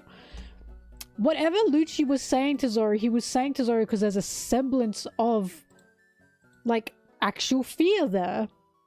There's a semblance of actual truth that is nipping at Zoro. Insecurities, right? Why would Lucci be saying the shit he's saying to Zoro if there wasn't a semblance of something real in it? And again, it's something people don't want to accept. And again, it's hammered in when Sanji fucking says he's a liability, which is exactly what Lucci was saying. And that really got Zoro frustrated. But instead people are like, nah, Lucci's just saying whatever. And it's like, oh my god. I'm telling you, if One Piece were any other shonen manga, there'd be a thought bubble from Zoro that says, maybe I am holding my crew back. But because Oda doesn't do thought bubbles and he trusts us to see what he's not saying, Instead, everyone is going fucking everywhere. And it's like, oh my god. Oh my god, I'm going insane. But also, Oda, don't add thought bubbles. I fucking hate thought bubbles. I hate exposition bubbles so much.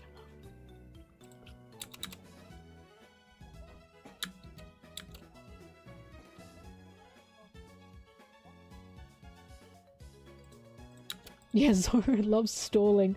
I love the stalling argument because it makes Zoro look worse. Yeah, Zoro loves putting the whole crew in danger to have fun.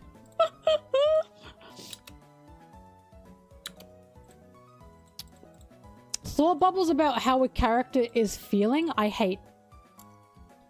Because I feel like my hand is being held. I cannot stand it. One of the things I absolutely appreciate so much about One Piece is when a big scene happens, we don't get a thought bubble from someone saying, I'm scared. This makes me feel bad. You know? I appreciate that Oda tells his story through show, don't tell. That he shows it through the actual art. That he shows it through expression.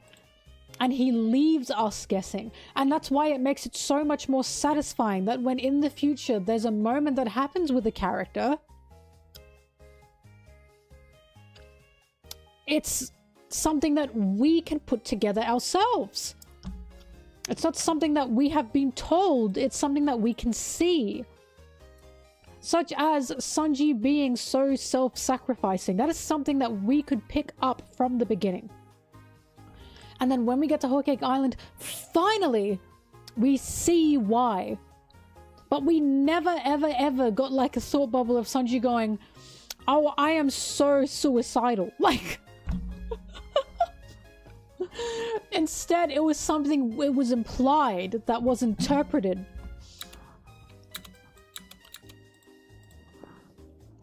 It's so much more satisfying for Sanji to go through Whole Cake Island. And then when we get to the end of Whole Cake Island and Sanji says to Luffy, I'm too scared. I want to run, but I'm too scared. It is so much more satisfying to get it in that moment. And to keep us wondering, what is Sanji feeling? Then thought bubbles throughout Whole Cake Island that makes Sanji think, man, I'm scared. Ah! That is so much more satisfying.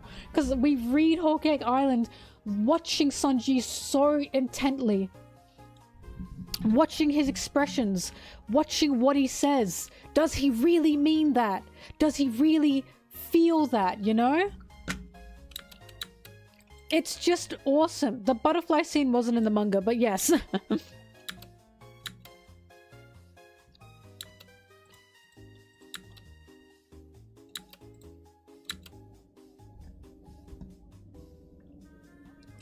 Then I have to read. And this is why when people say there is no development for like the Straw Hats, especially Zoro. There's no development for Zoro. Yes, there is. It's just not fucking slapping you in the face. It's not a 5-fingered full palm slap in the face. Until it is.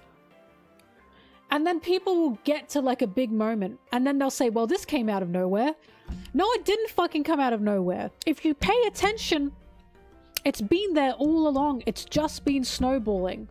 And you didn't see it because the character's not looking into the camera and saying, wow, I feel insecure. Zoro hasn't looked into the camera and said, I feel insecure. It drives me nuts. Talking about both.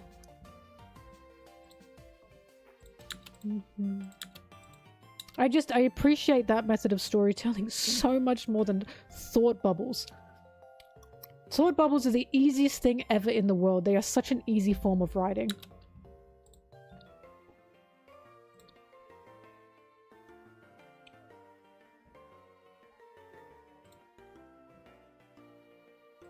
Like, thought bubbles are the first person of writing. Do you understand?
Show and tell.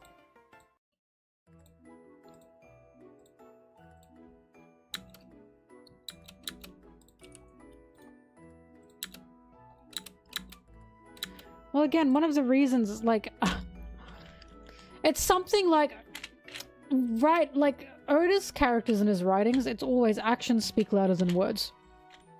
That's like a whole base of his writing and how he writes his characters. I.e., the amount of people who will say Sanji's an asshole because of Skypiea, because of what he said to Usopp in Skypiea. When he said, I'm not protecting you, I only protect ladies. And Usopp was like, oh man, the amount of people that took that at face value was actually insane. Because what happens after that? Sanji goes out of his way to protect Usopp specifically and make sure Usopp doesn't get harmed. I.e., what Sanji said before that was a bunch of bullshit. He was just saying shit. That is when Sanji was just saying shit. Sanji does not always say what he means, because he's trying to be this cool guy, this cool ladies man. But his actions are not correlating with what he's saying sometimes.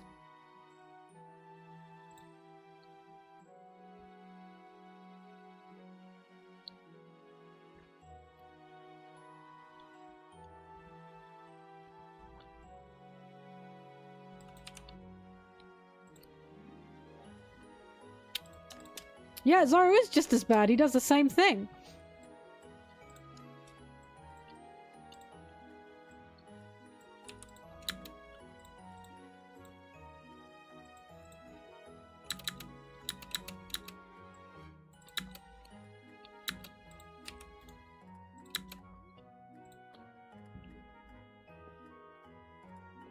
Actually, I wouldn't say Zoro's just as bad, actually. I'd say he has his moments, but he's not as bad.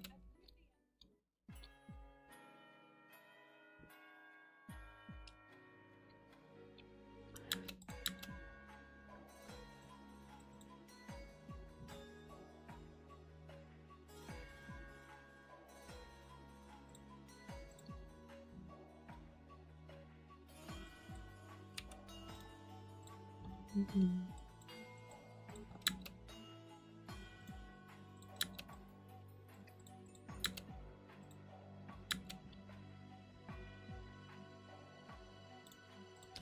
I was talking about this with... Who was I talking about this with? Foily. I was like... Foily, where was it?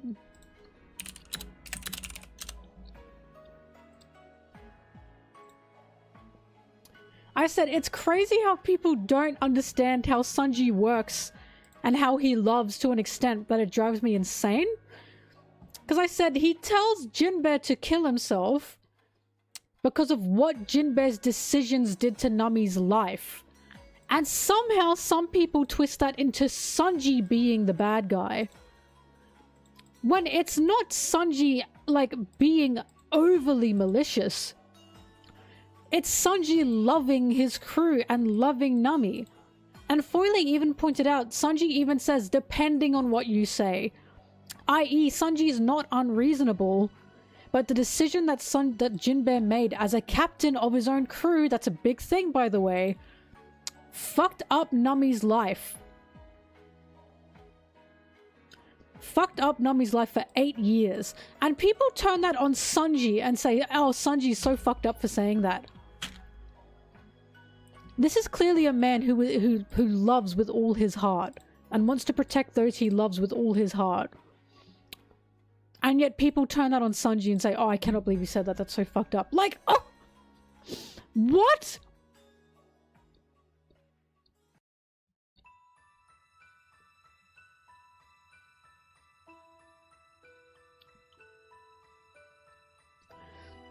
No, but it's like, I don't want Jinbe to kill himself, obviously. But we have to think about the context of that moment. Sanji has never met Jinbe. The first thing Sanji knows about Jinbe is that he was Arlong's previous captain, and he was the reason Arlong was released in the East, which was true. And Jinbe even admitted that he should have followed up on Arlong, but he never did. And we have to remember that a captain is a big thing in One Piece's world. That a captain is a reflection of their crew, or the crew is a reflection of their captain. Right? That's a whole thing. This is why whenever the crew does anything good, the Straw Hats do anything great, Luffy's proud of them. That is a reflection of him. So when it came to Sanji being frustrated at Jinbe, it was totally called for. He knew nothing of this fucking guy apart from the decision that you made and that you didn't follow up on fucked up my crewmate who I love for 8 years. She was in hell for 8 years. Which is just crazy.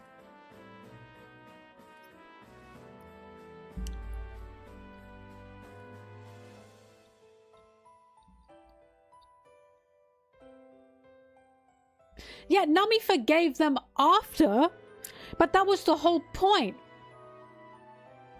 That Sanji was upset for someone that he loved. And anyone in Sanji's position would do the same thing, which is what shocks me. And again, Sanji doesn't always mean what he fucking says. Yes, killing himself, that's a crazy thing to say. He doesn't actually want Jinbe to kill himself. He just loves hard. It's just insane that people turn that scene around and they try to make Sanji the problem. And it's like, this is Sanji loving with all his heart. Anyone in Sanji's position would do the same thing. Anyone. Anyone would see the man that made the decision that ruined someone you love's life for 8 years, guys. A captive for 8 years. And would be like, I fucking hate you.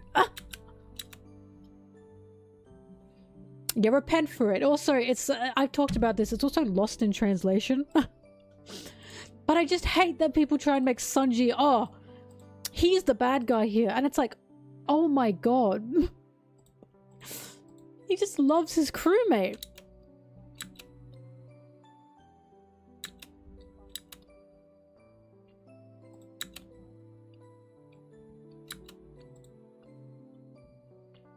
The Fishman Island remake took that line out entirely. Oh, fucking hell. Did they really? Toa, why? And the other thing that gets me is when Nami says, Sanji, that's enough, he stops. He doesn't keep going, he stops. Nami never was like, whoa, Sanji. Nami never said, Sanji, you're going too far. People take it as Sanji is talking over Nami, and he's not. Nami speaks up for herself when she speaks up for herself. She's not a fucking doormat. She also needed a moment to think about that. Because remember, she was also really conflicted about going to Fishman Island. She was also really conflicted about Jinbe.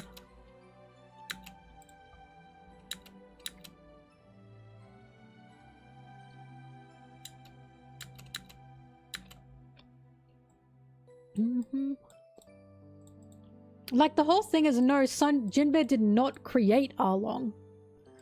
But it was his choice and his decision that moved Arlong to do what happened to Nami. because of Jinbe accepting the warlord position, Arlong got released, and then he just let Arlong go. And Arlong was let out with all this rage. Jinbe knew Arlong was that angry. And he never followed up on that. That was the argument there. And that's why it was so frustrating. And that's why Jinbe says it's not an excuse, because he knows he made a mistake. It's presented in every single way that Jinbe knows he made a mistake, and people will still try and go to Sanji and go, oh, that's so fucked up. I just can't believe it.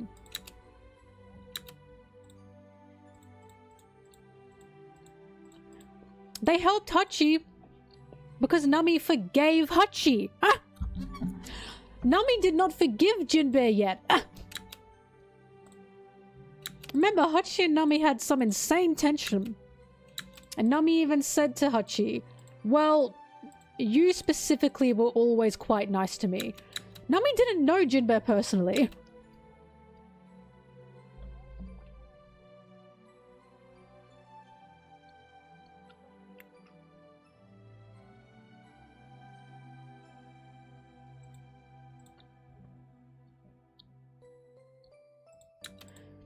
Yeah, Nami forgives Jinbe, and then Sanji goes, well, I don't forgive you.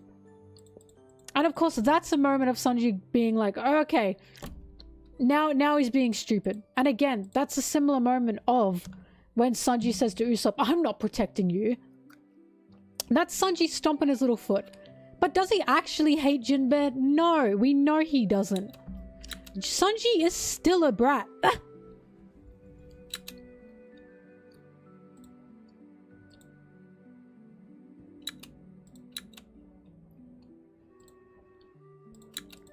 But we can tell the difference between Sanji genuinely loving and genuinely caring and wanting to protect the people he loves to Sanji just being a brat. That's a stark contrast between how Sanji was treating Jinbe before Nami forgave him and how Sanji was treating Jinbe after Nami forgave him. Sanji does not hate Jinbe.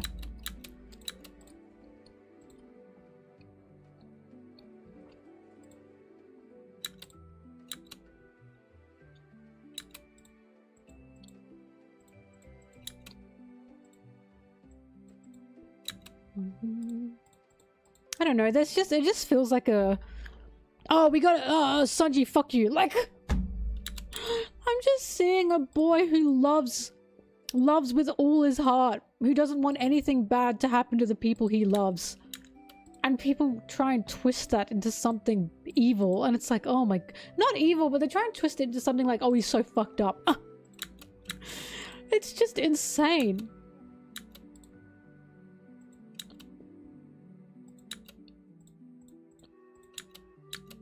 It also feels like undermining what Nami went through with Arlong sometimes. She was going through 8 years of hell. Again, anyone in Sanji's position would have that reaction. If you heard what happened to the person you love for 8 years, and you were in front of the person whose decision is why that happened, you'd be fucking ballistic, like...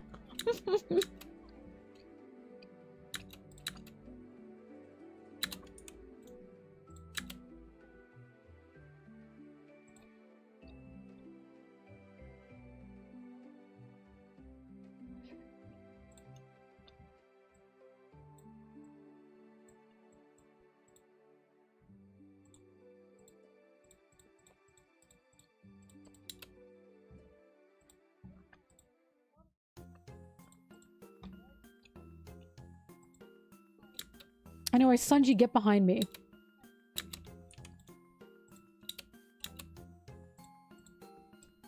That's funny though. Sanji said, Jinbe, you're gonna have to kill yourself or whatever. And Nami never said, Sanji, that's too far. Like...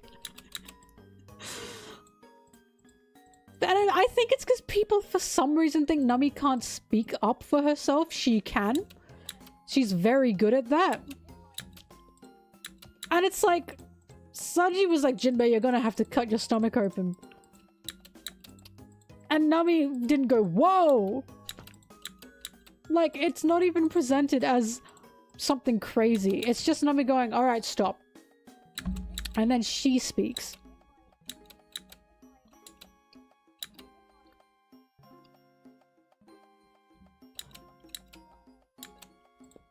You know, you want to know what Jinbe said about that remark? Jinbe was like, I'll be happy to kill myself. He was like, I'll be happy to kill myself if this makes up for it. He literally breaks down crying when Nami forgives him because he doesn't think he deserves that.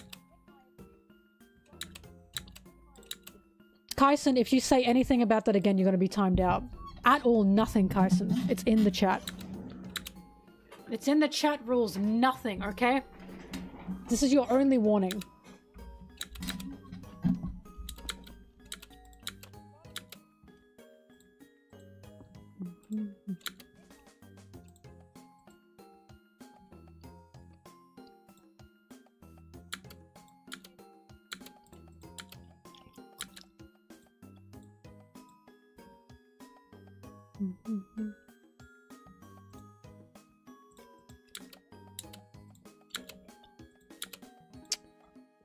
But yeah, not only does Sanji get misinterpreted, it's his dynamic with Nami gets misinterpreted. That's an equally frustrating thing. That he just cares about her.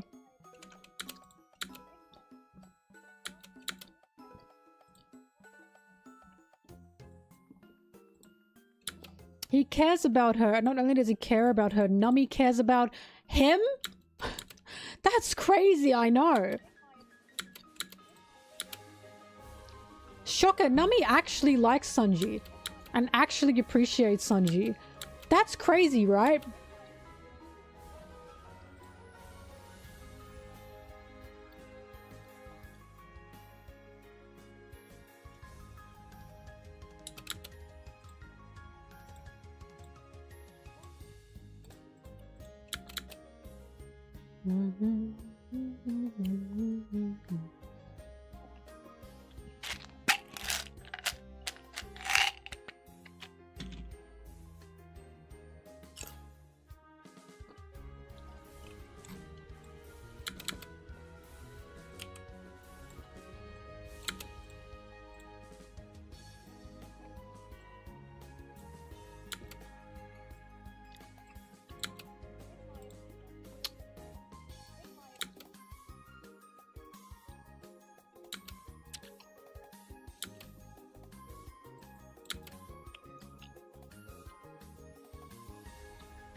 Bonney video.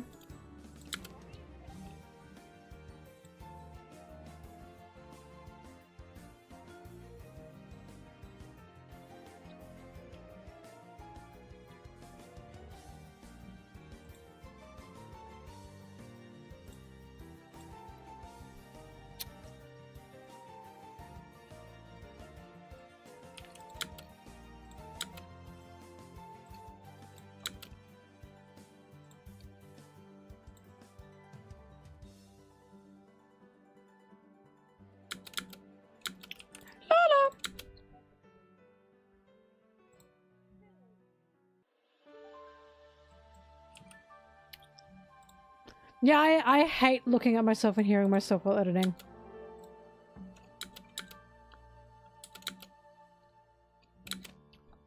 Yeah, I'd take the job. I'm not an idiot. They'd be stupid though, I'm a horrible actor.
I just wouldn't make one Loki.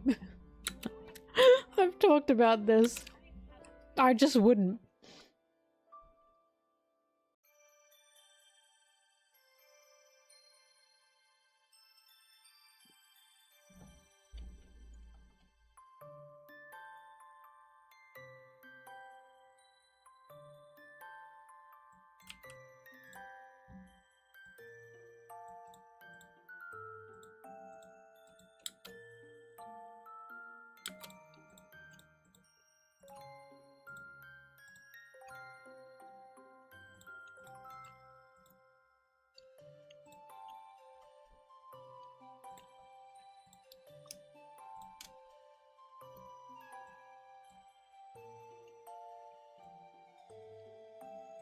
Howdy do, boys. Howdy do.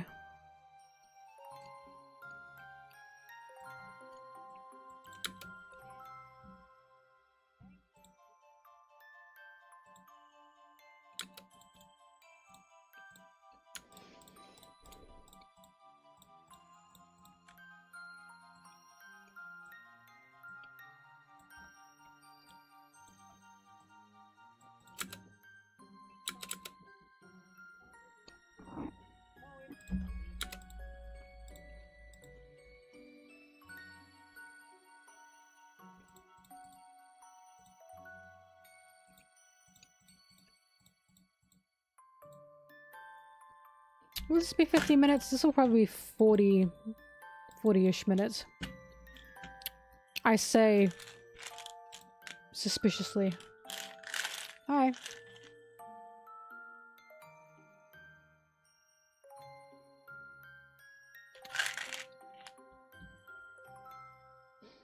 I'm deciding something.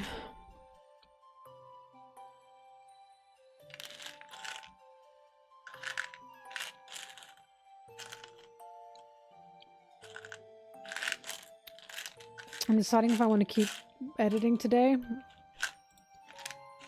or if I want to play Pokemon now. because I have to get up early tomorrow.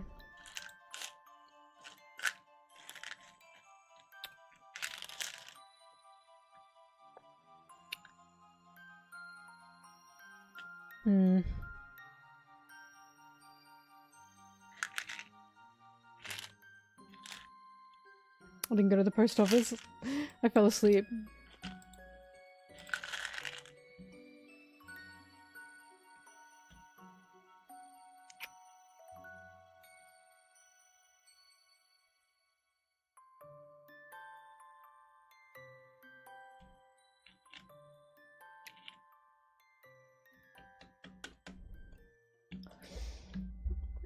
My normal sleep schedule lasted a while. What do I want to do?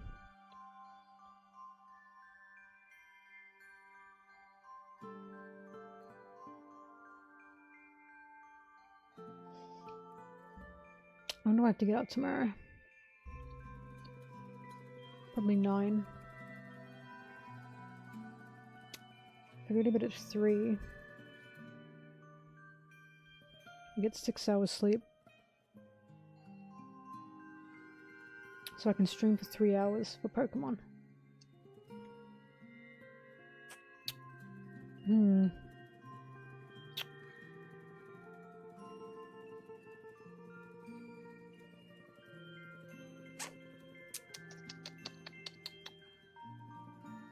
Alright, I'm gonna Pokemon.